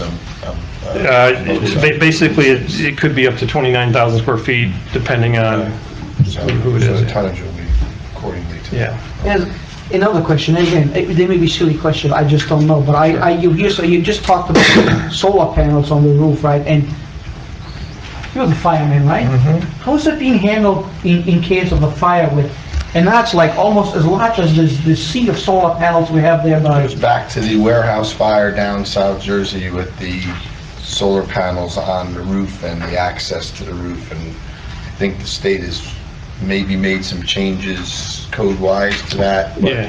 that would be determined, I would think, to me, by the fire officials. There's concern sometimes about them, the solar panels still being charged, actually. So that's a concern. So again, that would be handled by whatever the codes are and the fire officials, and what the state has deemed, applicable. And if I heard you correctly, you're not, it would accommodate them in the future, but you're not. Yeah, it's just. Correct. We're going to design it so that we can put them on it. You can't put the weight load on it. Yeah. Right.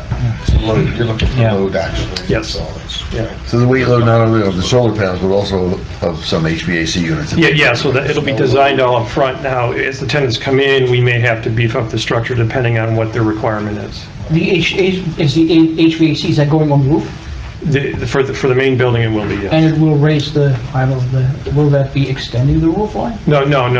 Those units will be like 1 or 2 to 4 units that are just for the main warehouse. Okay. The office corners will have the smaller units just for the office. Thanks. Warehouses usually have 4, they're just a blow down, that's all. Correct. Just air load.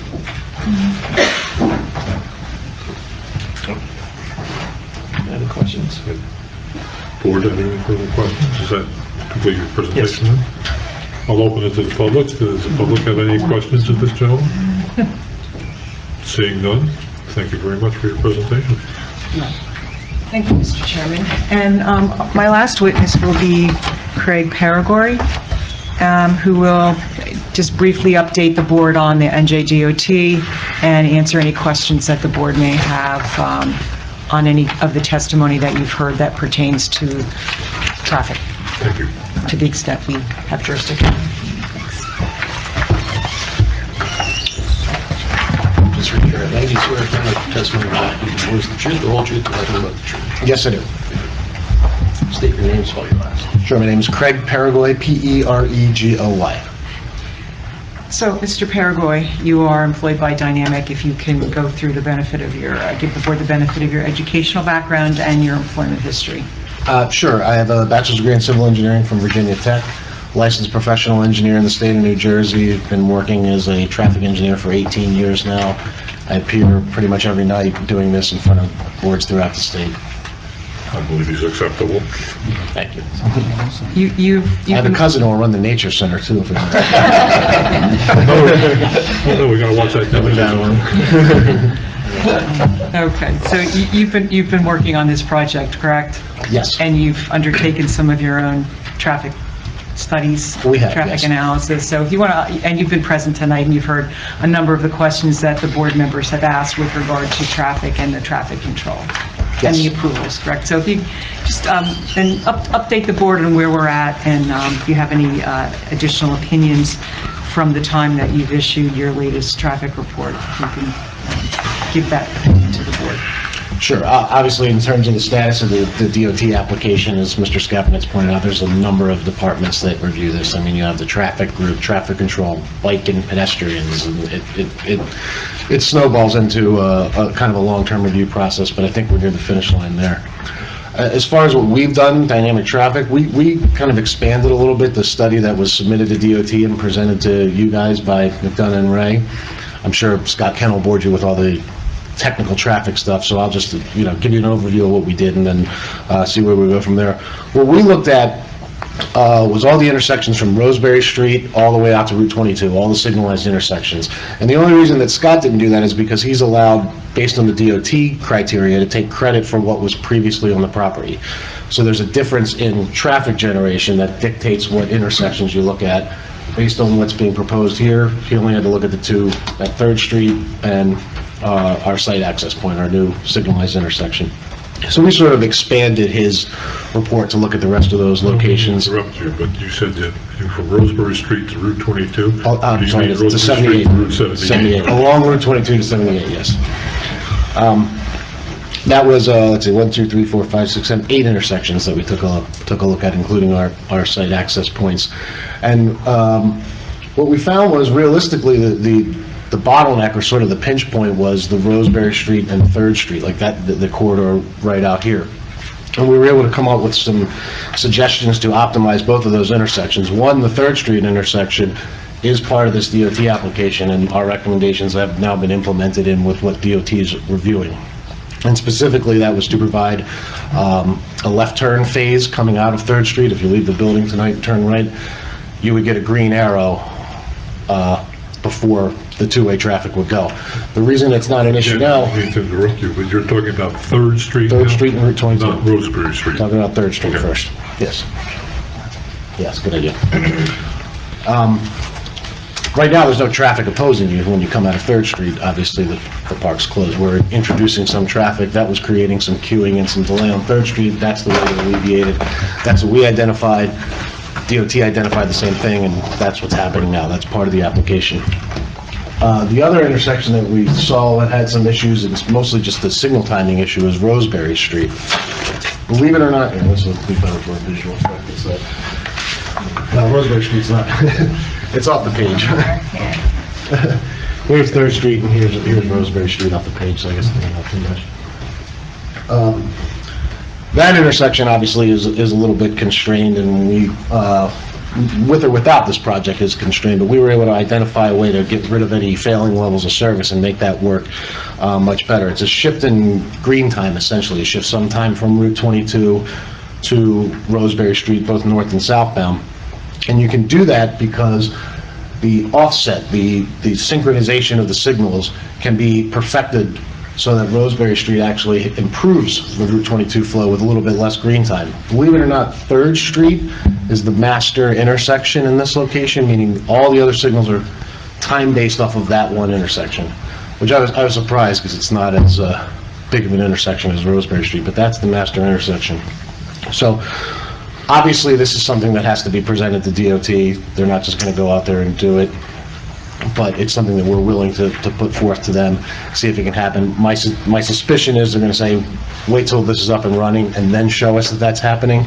If that's the case, then so be it. It's obviously up to them, but we did at least get the improvements that we identified into the 3rd Street proposal. Can I ask you to pause just a second for everybody here, including the audience? A failing level of service is an F. Yes. Right? E is okay. E is acceptable So for it's peak F, hour, right? E is okay, yeah. And physically, what happens at F? If the average delay per vehicle is more than 80 seconds, that's To get through the considered a intersection? Yes. Okay. And to be honest with you, the reason that threshold is 80 seconds, Yeah. it's based on just public input. Close your eyes, you're at a traffic light, raise your hand when you get upset, and 80 seconds was about that time. Yeah, I get It's upset. very arbitrary. That's what it. makes it. Quick question, I'm a little confused. I always thought that the much greater traffic is not coming from that side, but from, what do you guys anticipate where the most traffic is coming from? From 78 or the other way around? Most of our traffic is going to be coming from 78. So, but you were talking about from the other side, right? Yep. So what do I care about that? That's the intersection that currently has issues, and it gets a little bit worse with our traffic. You know, I live here and I know what intersection have issues, and that is not the one. So my concern, and that's what I would like to ask you, is did you guys do the intersection at Target? Did you do the intersection at the Honda dealership and further down? And because that's where the Dunkin', that's really where the bottlenecks are, not the other way around. So you're telling me the main traffic comes from 78, but you give us traffic from the other side of the highway. I don't know why I need it. That's where the biggest problems we have. Okay. We did look at all those other intersections all the way out to 78 and our impact. We looked at what do they operate like in the future with and without this project. And those intersections are not as impacted, despite having more of our traffic as the Rosemary Street and the 3rd Street intersections. And the reason is those are blown out intersections. They have lots of turning lanes. They're as big as you're going to get. I mean, there's no physical expansion. What can be done to improve all of that is continued monitoring and synchronization of those lights. You want to hit the green at each one of those, and that's something that needs to continue to be monitored. We have created a model of this whole corridor that runs the vehicles through all these lights. We're not looking at each intersection individually. It's a model of the entire thing, and that can be tweaked and massaged, and it's a living, breathing model. I mean, it's your business. I have seen traffic backing up on 78 because it didn't move. So I'm not sure where you get and I live here every day. I have to go home every day. I see it every day. So I question your models. I do. As I read this, you did exactly what we asked you to do. That's what we were looking for. We wanted to look at now all these intersections reacted. And if I'm reading this correctly, with mitigation, none of these intersections are going to reach F at peak hour. Is that true? None of the ones from our site access out to 78. No. Right. And I will caution you, the 3rd Street and Lock Street, when we did this analysis, we hadn't settled on the timing, DOT hadn't reviewed it, so we simply let the software optimize the timing and kind of just put it aside. Now we have that timing and we know what it's going to do. It's a big improvement at 3rd Street, and Lock Street works at good levels of service. Yeah, I'm saying we have delays with mitigation, 73, 79 seconds, so we're just under the unacceptable criteria, right? Yeah, we're just on their Yeah. level of service F. Now, that doesn't necessarily mean an unacceptable criteria when you're looking at those size intersections. Yeah. Because Route 22 has to have a lot of green time. So 80 seconds, some of those intersections, Route 22 has 80 seconds of green time. So if you pull up and the light turns yellow and you stop, you're a level service F because of the amount of green time. Now, We also look at the capacity that it has too and make sure the volume doesn't exceed the capacity, and it does not in any of those. The other thing I want to ask you is that last time around, we really had no actual traffic counts. There were all, some stuff off tables. They were taking credit for, I don't know, stuff from 50 years ago. I mean, you've looked at the actual, you've done actual traffic counts. And you've superimposed the traffic from this, determining these levels of service. Yes, Correct. assuming that we're putting this over. This is a no real thing, credit this for is, the old. yeah, okay. Yes. The bridge at Third Street that goes over the railroad line now, is there a plan to rebuild that at some point, as part of this project, or? The bridge at the bend, right? No, I'm talking about the bridge at the site entrance. the site entrance, correct? Yeah, it's gonna be I think that's part of phase 2, I think it's intended to be. fixed, structurally fixed. At any point, will that be a truck entrance? No, from my understanding, is all the trucks are. So the only thing that would ever be That's the way it is cars in routed. and out. I think that was discussed, Mayor, at the approval of the connector roadway, is that no trucks would be entering off Third Street. That's what I recall. Yes, and the Because matter of obviously then fact, you're gonna back up that jug handle, Correct. if you That will was allow brought trucks in up, there. and It wouldn't actually, take I trucks. believe Brian brought that up. That was the Mr. Weeks last, brought that up. that was the last one they looked at. Before that, they were pushing for that to be a truck entrance. But I believe during the final approval, Was the preliminary strictly, approval of the connector roadway was that trucks would not be entering. yes, and what was recently submitted to DOT does not show trucks using the Third Street. It's not been designed for that. It'll be so for that employees. That is still the case. Maybe small truck deliveries, but not major, tractor trailers. Not tractor trailer. Got one question. Something you just said struck a little, I didn't answer to it. You said, and I read it different, that's why I'm asking this question. You said, I won't be exactly here, please, but on our side, all right, when we're talking about the traffic, you did a study on both sides, correct? Both sides, east and westbound on this highway? Oh, yes, yes, east and west. Because you put it as you say, and I want to make sure you agree with me, that's why I asked this. All right, because your study said you did both, but I want to make sure I heard it from you. Yes, we did. We come, all the, and the side streets coming in, all. Yeah, the turning movements and all are All the addressed turning here. movements, Yeah. yes. Believe that, fair enough. I can bore you for longer. if you want. I guess you're the guy to ask about this, is the geometry of 22. The original proposal was to move the eastbound lanes to accommodate turning lanes. Is that still the plan? Yes, it'll be shifted. I'm gonna bring up A4. In order to accommodate the dual left turn lanes, you shift the eastbound lanes towards the site side. You could do it both directions, but obviously there's other properties over here, so we've shifted it all towards the site side. It's a gradual. And where does that shift begin? This is based on the plan that begins about at where the temporary entrance. So they'll have a chance to come around that bend Yes. before they encounter a further shift. It's ready to ball there. That's where the shift starts, right, the little dirt road is down. Across from it. Was the Baja? Yeah. To the Christmas tree farm. Yeah, there's that road they call it ball. It's on the other side. On the side where you start. What? It's a last chance. other questions that came up is the queue area for the left turn going westbound coming in. Yes. How many trucks would it hold at one point? How many trucks will it hold? That's a great question, and I even looked into that and ran those numbers.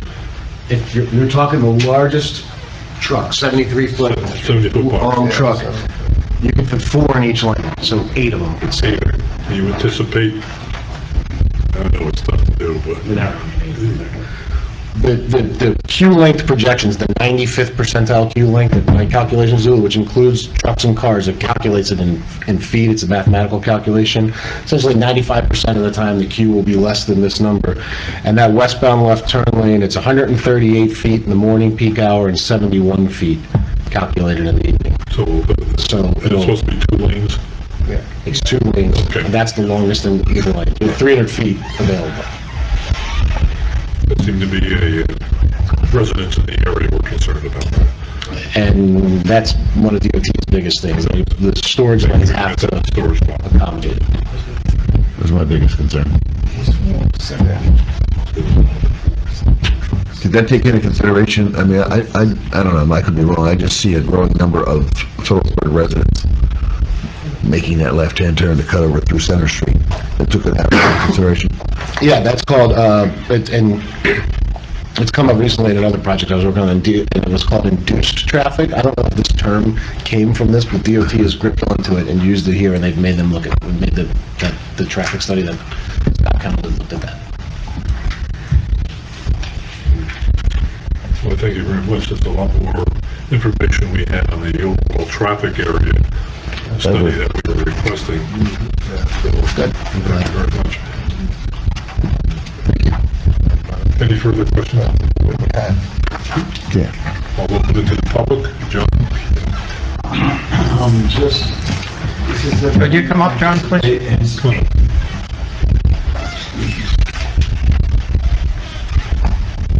name is John Bass. Has there any anticipation been considered for traffic diverting this off down 33 and then down 22 in an eastbound direction?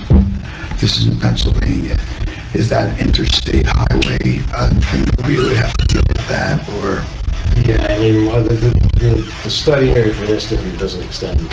Okay, because when you're going out there, there's a lot of retail to the right up there, I forget the name of the town, Wind Gap and up in that area, and I see trucks always going west on 78, cutting over 33 to go north of the Poconos, and also back over to 22, which we got Valley section over there. So that's all I want to know, is if there's any consideration for that in the future. I would think most of the trucks coming out of the ports in Jersey and the access, they're going to go to Pennsylvania. To me, I would just continue with 78. They would go 78 and cut down 33, yeah. But if this is being used as a warehousing system for goods that could possibly be going west, Jim, you know, I mean, that is a potential thing. So if they leave the site here and get on 22 and continue 22 down 22 to 33, is that what you're saying? Yeah, or come down. I mean, that could always happen. They stop here, keep on. Come down 78, cut off 33, and cut down 22, then the cemetery curve, which would make it a bad way to go. But it would, because the other way is 6 miles long. I mean, I guess that could always happen. But see, because also fuel usage, that's another thing for the trucks. So they decrease. Rosemary is just concerned that because they're only not going to be able to make a right-hand turn out here. I would make a right and left. I understand what you're trying to say. I was just concerned about 78, then go west. Economizing Let's say, 78. let's say they want to go to westbound. My question to you is on that traffic light, the middle that's on 22 right there. All right, is that going to be able to go both directions on that highway? Yes. Okay, so the potential is there. You can answer my question. so two lanes going west, two lanes going east out of the site.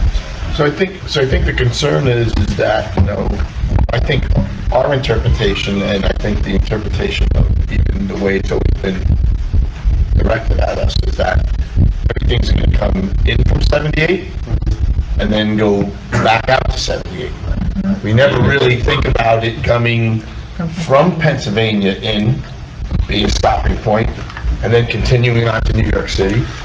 Never thought about that possibility, but we're at a minimal, really for us, it's that extent in New Jersey is minimal, right? Really, I mean, you get across the bridge. From the toll bridge, right, you got this intersection. Right, That's it. correct. In English, if I remember correctly, we used to have a crossing guard right on 3rd Street. And that was for employees that are coming across that highway. When they let out, That's when you carry the metal. Yes.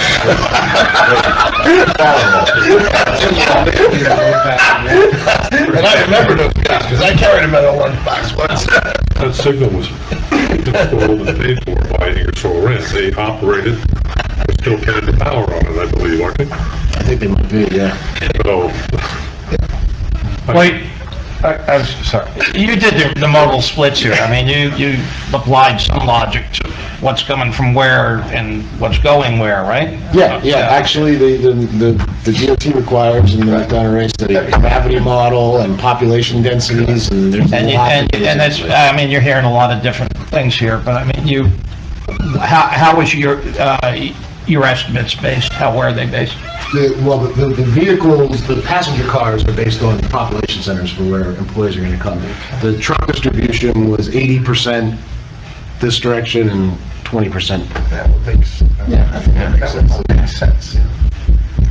And, you know, the 519 underpass has a height limit that eliminates a lot of traffic there.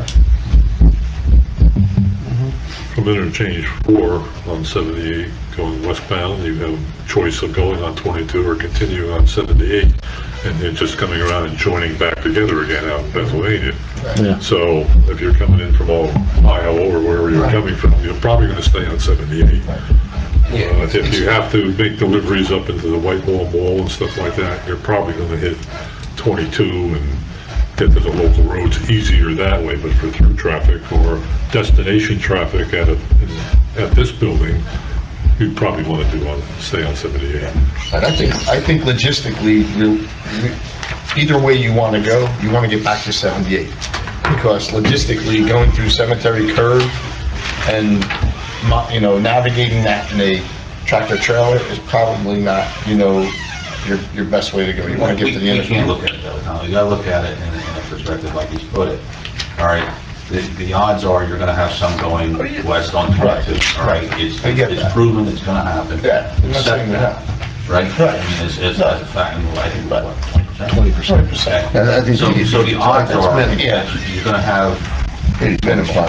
you know, 20 out of 100 cars going there. Right. You know what I mean? Or trucks. Yeah. Any any consideration about 57 and taking the 3rd Street jog handle, just because there's no other access to it, right? If you come 57, you have to go 3rd Street, take the jog handle. Or Roseberry. Right? Or Roseberry and turn around, right? Right. That's what the problem was when I mean, you guys know where my wife grew up, and the problem was that highway would shut down at certain times, and we'd sit and wait for that intersection. But you're not running trucks out of 3rd Street anymore, right? No trucks. All right, you're running cars, you're running stuff, so it's a little different, but you're still got to travel past it, but you're not waiting for big trucks to turn in, and you have nowhere to turn anymore. If you're 57, there's no other way to get in. There is, down on Roseberry Street, but because they can't take 3rd Street, they're not letting them. You cannot turn in Roseberry. Oh, yeah, you can. Yeah, you can. Yes, they're not allowing them to come in, right? Am I correct? Yes, no trucks. You're allowing eventually 2nd phase, whatever phase it's going to be, you're allowing cars. So, you know, you can put in, making it up here, 4 or 5 cars, all right, in the price of 1 truck. If All right, we so would, back isn't having as much backup. if we would not be wanting to turn trucks or have trucks turning in that 3rd Street jog handle, what would we want to do if that is something? Employees, cars, people. No, I'm not talking about cars, I'm talking about trucks. You're saying if you want to eliminate them from doing? Yeah. I don't think we have that. I think that's the DOT. That's the DOT. So what you're saying, Made Peter- a design Yeah, to that's not accommodate us. it. That's not on us. Since they eliminated That's the that as a state. truck entrance into your property, Yeah. you're not allowing trucks to exit from that property there either, right? Right. Right. So, I mean, Right. By what means? it's But gonna be a truck, whether it be ours or any other one, could make a U-turn. So By- basically, by- it's basically going to stay with the same traffic situation it has now. By what means do you disallow entrance to the site, to the site entrance on 3rd Street? Won't take the load. By signs, just a The bridge sign won't saying take the no load. going in? There'll be signage for no tractor trailers. Yeah, the bridge won't take the load. For it. The design vehicles that were used to create the geometry of that intersection, because it's tight, that bridge, are single unit trucks, 30-foot trucks. No, a tractor trailer wouldn't make a switch. He just made it outward, all right, motion here, that there is no trucks coming out of 3rd Street. So 57's doing it already, okay? They're gonna come down different ways. I don't see a lot of trucks now coming down 519. I mean, they're there, but they're so, you know, it's not a road that you see a lot of trucks travel. I think you're gonna see them come down, you know, 31, hit 37, come up that way. They come up, they hit Strikers Road, and they go out to 22. So, I don't think you're gonna, I don't believe you're gonna have a lot of different changes going on there. I think that's more of an employee and 20% of trucks. I don't think you're gonna get 50% trucks going there per his report, I don't know verbally saying. It's gonna impact us, but I don't know if it's gonna impact us to the point we can't move. All right, and you know, they have the rights to build, you know, so. That's Okay. And my just, input. I'm sorry, just to follow up with you, Craig. So the analysis was done with the high cube warehouse, obviously based on certain truck volumes and certain employee volumes. But obviously, as you mentioned, there might be some value in analyzing once the site's fully operational, once phase 1's operational in Phillipsburg and Lopatcong, and maybe phase 2 then, once you know the ultimate usage of the site and the actual traffic volume, it's this type of warehouse or a different type of warehouse or industrial use that goes in, the signals might have to be adjusted further. You know, to Peter's point, we don't know what the ultimate volumes of traffic are going to be. This is an assumption based on a certain use of industrial and warehouse use. Is the lowest usage of trucks is a high cube, right? I mean, High cube is a high truck volume. In the usage, which will be doubling or tripling the... So if you had a standard warehouse use, I believe the truck volumes are lower, and you can correct me if that's not incorrect. A high cube warehouse has a higher truck volume than a standard warehouse where you might have industrial materials being stored or... It has less total, the general warehousing has a higher peak hour traffic volume, it's more employee driven, whereas the high cube, you know, there aren't a bunch of people. Can I ask a question, and excuse me for doing that, but breaking it down between employees, which is normal vehicles, and trucks, for me there is a difference. In a normal warehouse, I understand I have more regular vehicles, but in a high cube I have truck traffic and very little. Right? Yeah, the ITE information out there is that the truck volume throughout the day is about 20% of the total volume. The rest of it, 80% of it, is passenger cars that are down. During peak hours, the morning, the truck percentage is a little bit higher, and the evening it's a little bit less because truck drivers don't like to drive in the evening rush hour generally, or the morning, but for some reason the morning is a little bit higher. But generally throughout the day, it's about 20% of the traffic is trucks. Can I ask a question? And again, it's a good question, but there is no, you guys anticipate that trucks are staying there overnight, right, with the drivers in it, and there's like... A truck stop? It's like a truck stop? No, I don't. The opportunity for trucks to stay there and they sleep in there and... No, there's pilot travel centers and travel centers, and there's plenty of places. Just wonder you guys anticipate that to happen, because They are gonna, I mean, I worked in a factory, I mean, pretty good sized factory, all right? Them truckers are gonna sit there, and they might wait an hour to refill. No, I'm not talking about now, I'm talking about night.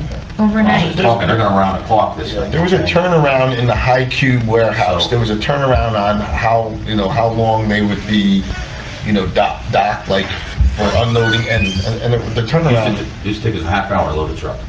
And another half Yeah, hour. and again, there's a whole, I mean, I remember there was 3 types of warehouse, and again, maybe we should refresh our memory going back, and there were some people actually on the board, not here at that time, but there were 3 types of warehouses that you could have. The high cube was the one that was proposed, and again, I could be wrong here, I believe it had the least amount of employees, if I'm not mistaken. That's right. But the transit with the trucks coming in and out was maybe a little higher than the other 2. But again, not real, like, again, not major, but there was a turnaround time for how long the truck was or the trailer would sit there. And I don't remember what that was, but there was an average but whether it was 4 hours or whatever of turnaround time. And I don't know if that's, and again, I'm not saying that's your, I'm not sure. That's your right. I'm not even sure if it should be directed to you. But again, we did have some calculations on that. Right, and I have that summary that our lasers and the township's traffic engineer prepared, and this is straight out of the ITE. Maurice Rashad had given testimony in September on this, and so this is a summary he had prepared. So the original use was an IT use 150 warehousing, and that had, again, he gave it per 1,000 square feet, so it's not calculated up to 1 million square feet, but let's say an AM peak, it's 0.17 trips per 1,000 square feet of warehouse, 0.19 trips per 1,000 square feet of warehouse, and this is a standard warehouse facility devoted to storage of materials, also including maintenance and office areas, and the employees anticipated is 250 to 500. So then the use that the study McDonough and Ray prepared anticipated a high cube transload short-term storage warehouse, so the high cube, and that has trips of 0.08 trips per AM trip, and 0.17, which is half as you mentioned, half the trips. And then the employees is also half, 100 to 250. So that's where, you see the difference. So that's why this study is based on that the high cube transload warehouse, which is what's anticipated here. So obviously that could change depending on what the ultimate users of these buildings are going to be. So that's why, as you mentioned, Craig, this is a living, breathing model based on the actual usage and the tenants and everything else, and what their volumes are, employees and everything else. But again, as I recall, the approval was given on the basis of high cube. It was. Yeah. It was. So a change would require... Right, so if in the event that Amazon came in, I think those volumes of warehouse, that's like 4 times the trucks and employees as a fulfillment center use. So yes, that probably would require an amended site plan and significant potentially mitigation, and that would involve DOT at that point if the volumes of trucks would increase, 4-fold. The intention of the GDP and the approval that was granted in September was assuming a high cube warehouse based on those volumes of trucks and employees. Yeah, and there'll be a balance. There's multiple. Oh, sure, yeah. You'll have higher One's going to usage generate or- more traffic, one's going to generate hardly any. It might balance out. It'll average out. But the design of the building is high cube. Okay, I don't see anything more from the public, so if you're completed, thank you very much. Thanks.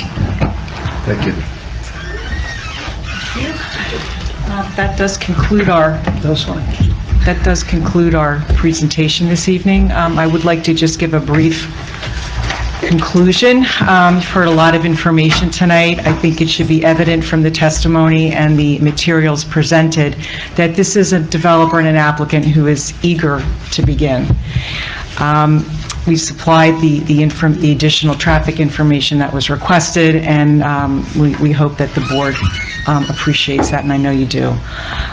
So what we're asking for then tonight is approval of the waivers that we've requested, as well as then the 2 GDP amendments, which are increasing the square footage of the building to 975,761 square feet, essentially to accommodate the office space for the use of the in the building, the warehouse building.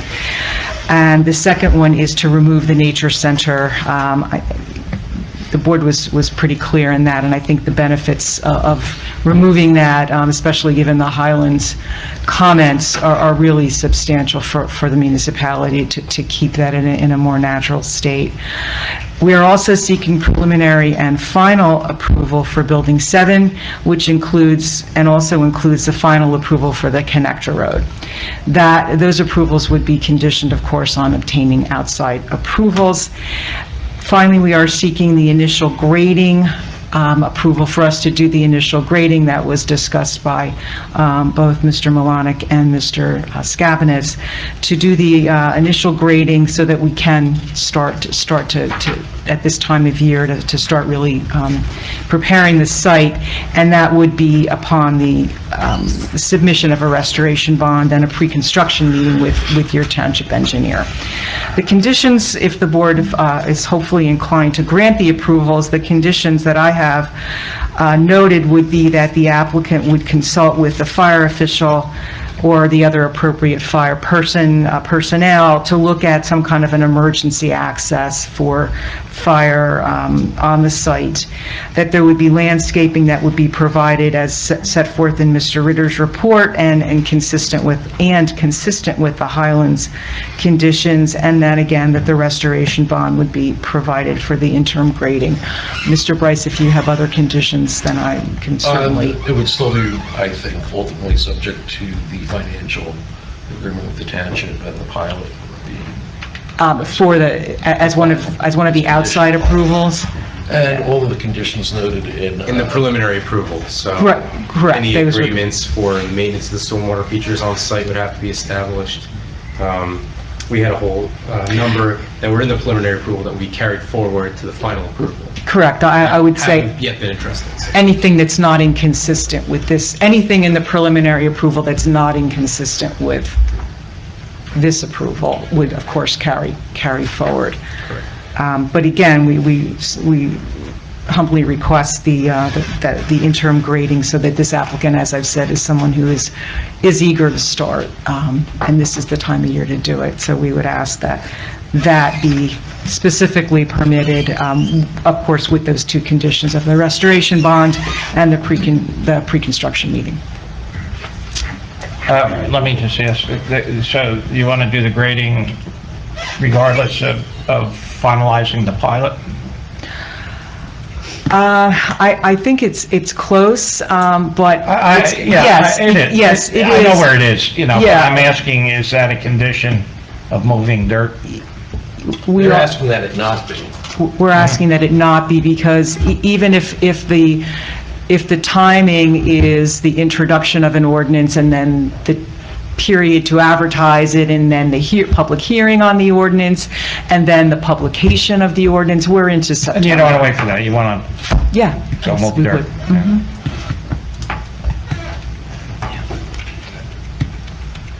Do we want to break this up into two different approvals? We can finalize and approve the interim grading process for them this evening. That's however you want to break it up. I would just ask you to implement the public comment. Oh, yeah, before we start, yeah. Okay, I'm going to ask the public if they have any questions at all concerning this project. They can address the applicant, they can address us. Anyone have anything to question? Seeing nothing, we'll close the public portion of it then.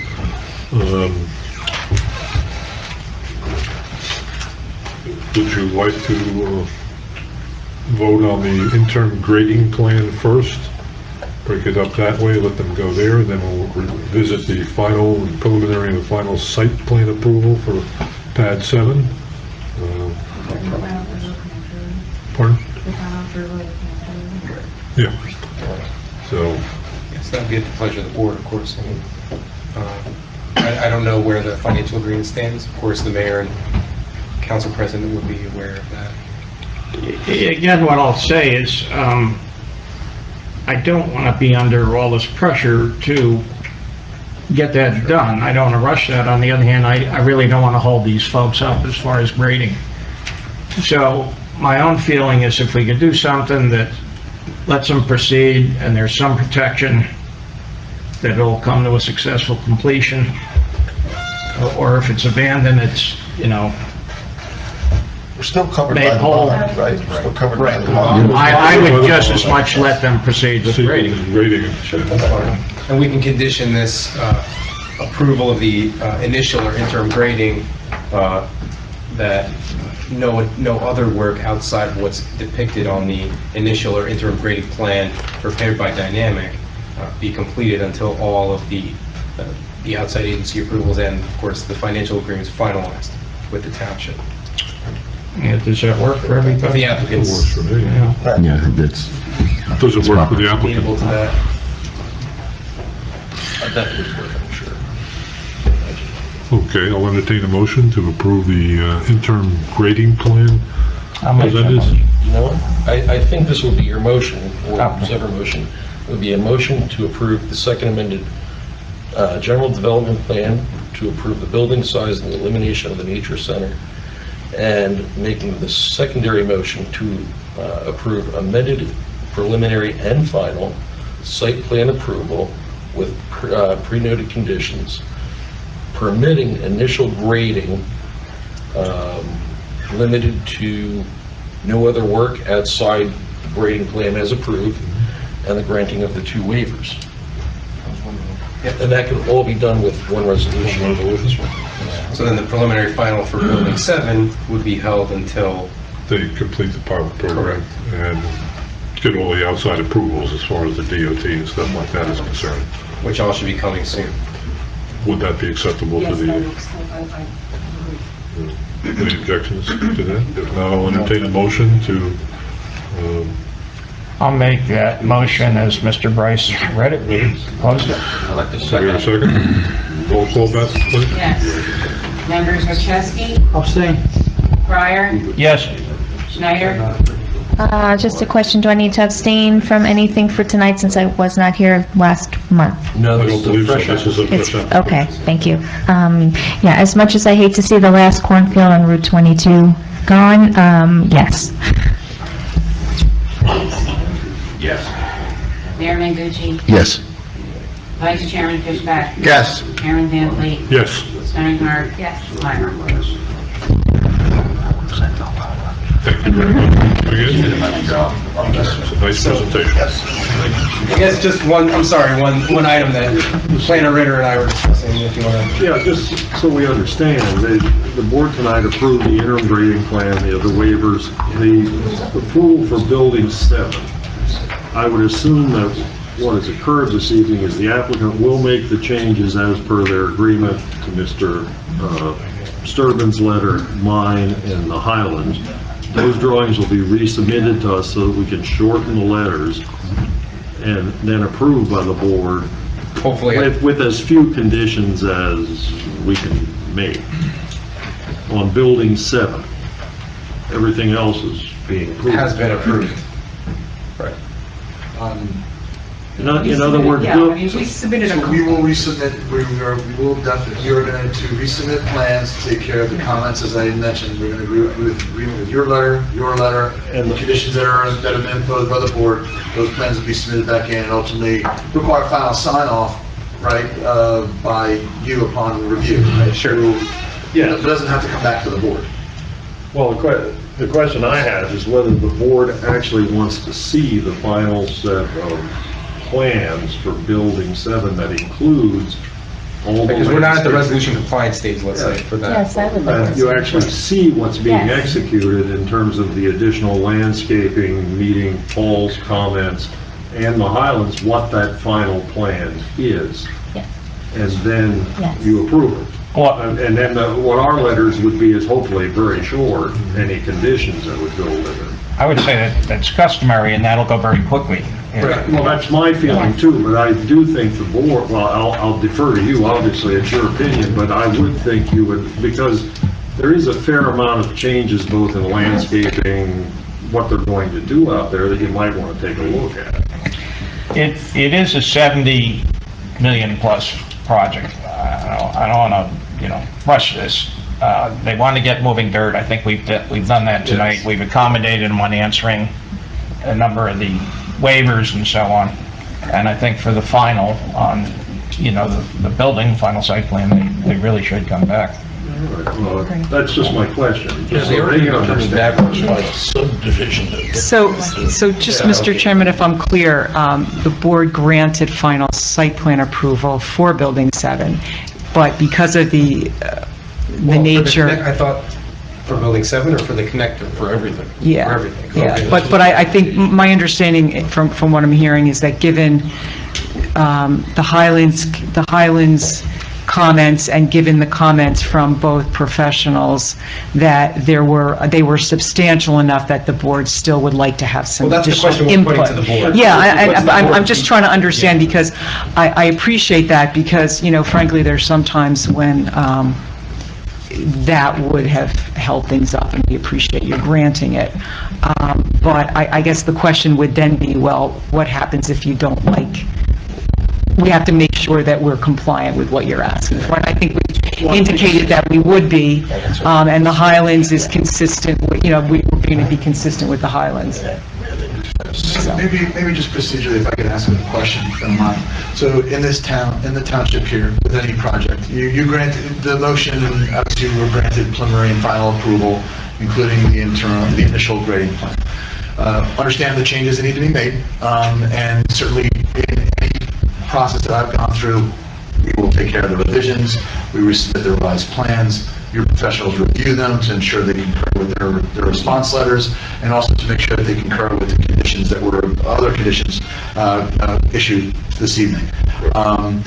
We will submit, obviously, the requisite number of plans. Is it the board's, does the board then just distribute, or the professional will then distribute the plans to the board and do just a review so that any comments could be then further issued? I'm just kind of getting... Yeah, that's... Or is it piece of... Yeah, I guess it sounds like to me that that's what's going to happen here. Is that typical with what happens in any application? I think that sometimes there's some landscaping plans that are subject to the planner's kind Well, of blessing. the question I have is that, in reality, just to take one, there is no real landscape plan for this building 7.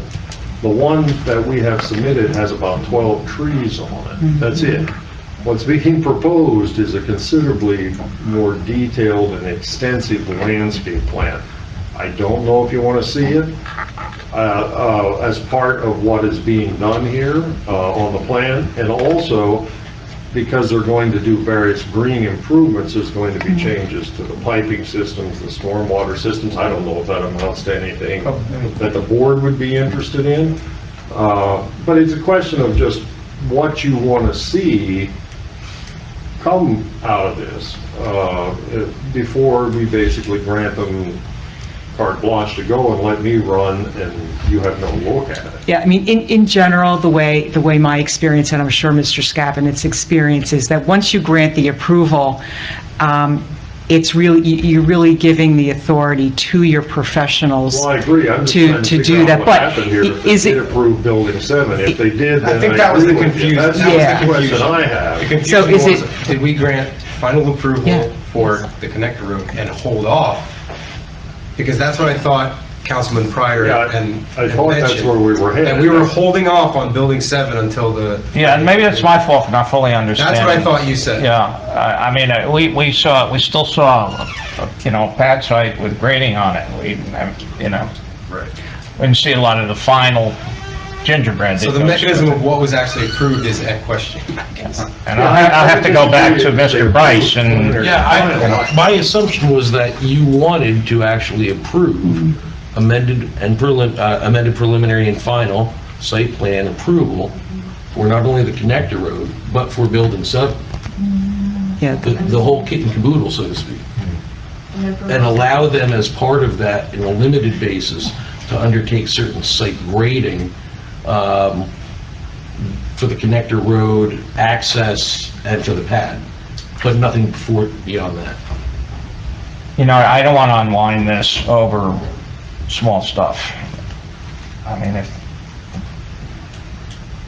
if the board's comfortable with getting copies of these things, we can get our comments to the professionals, and we all go ahead. Yeah, we've agreed to comply, and Yeah. Mr. Ritter, I know Mr. Ritter, he's been your planner for a long time, and certainly Mazer, it's a discretionary thing with the board to allow your professionals. Certainly, if it's informational for you, it's going to be important for you to see it. If Mr. Ritter, if you feel comfortable delegating that to Mr. Ritter, which is a standard procedure in my experience, and I'm sure Mr. Scapinet's, since we've agreed to do what he's asked us to do. Yeah, and I'll reiterate that. We've agreed to the comments about enhancing all the landscaping, which... It's not about that. It's a question of, do you want to see it? I believe that's internal between the Yeah. board. Yeah, I think it's fair that we see it. We see it. Before your final letter goes out, we have an opportunity to see the plans. And then Well, the question is, okay. we submit it to Mr. Ritter, and then you review it. I mean, we don't need to reappear. They have to make you happy. Where you get happy, he's not going to put a signature on it. Well, that's That's the truth. So if there's Yeah, something... no, I understand that. I just So there wanted is to a make sure the control. board understood what we just did tonight, that's all. There is a control, and that control is you, the chairman. I wouldn't sign that thing if I were you.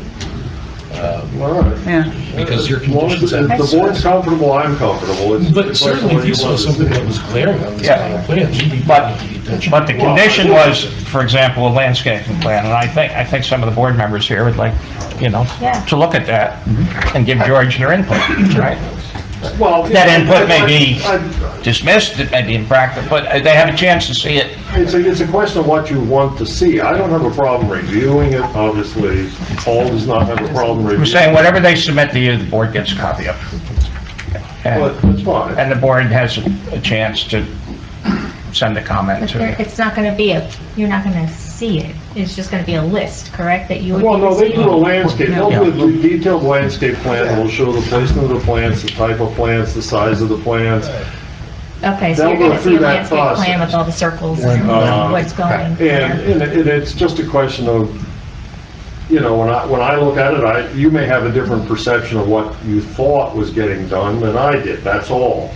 I have no problem reviewing it, that would be a normal way to do it. The only reason I hesitated on this is that the amount of landscaping changes that are, this isn't the usual one of, I'd like 3 more trees over here. Right. And so it's up to you. If you're comfortable, I have no trouble reviewing it and getting it done.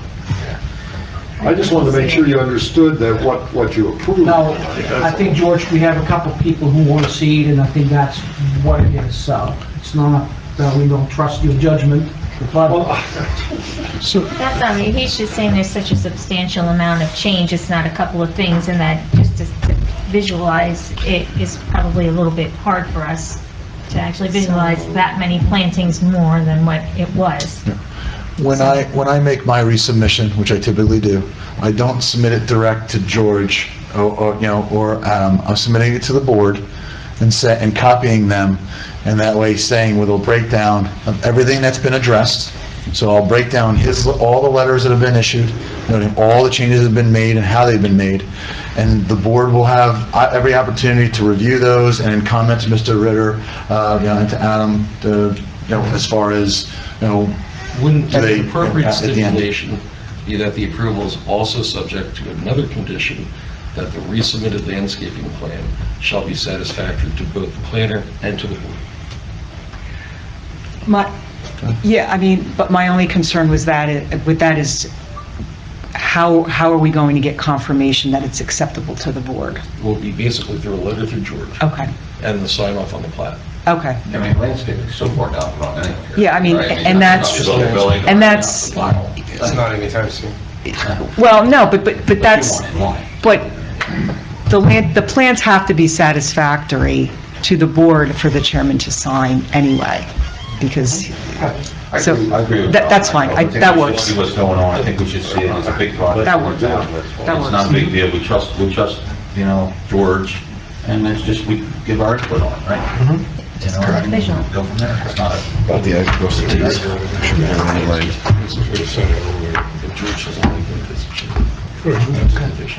So we're handling it administratively. It appears that way. Yeah. That's fine. So, I'm good. Yeah. okay, thank you very much. Thanks, guys.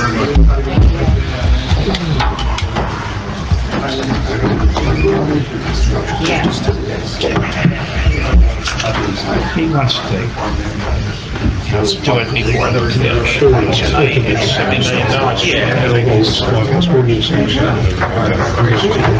union guys trying to run it down.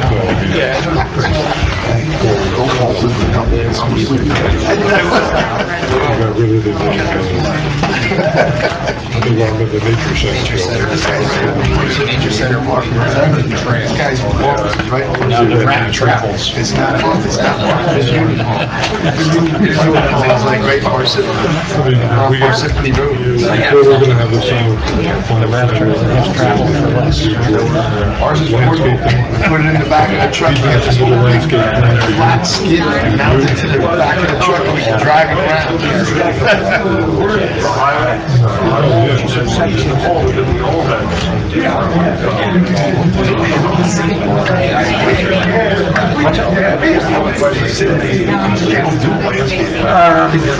Well, where some of those did it, they're usually the engineers.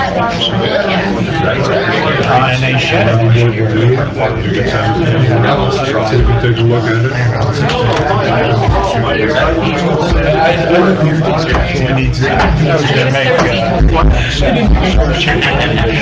Everybody keeps telling me, just wait, just wait. You're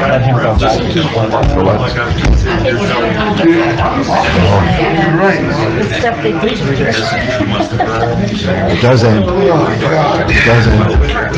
All right. I saw- I guess I'm losing my audience here. Well, if you're a good parent, you'll be We're in a public friend. You'll be a comment. friend and you'll be a parent. None?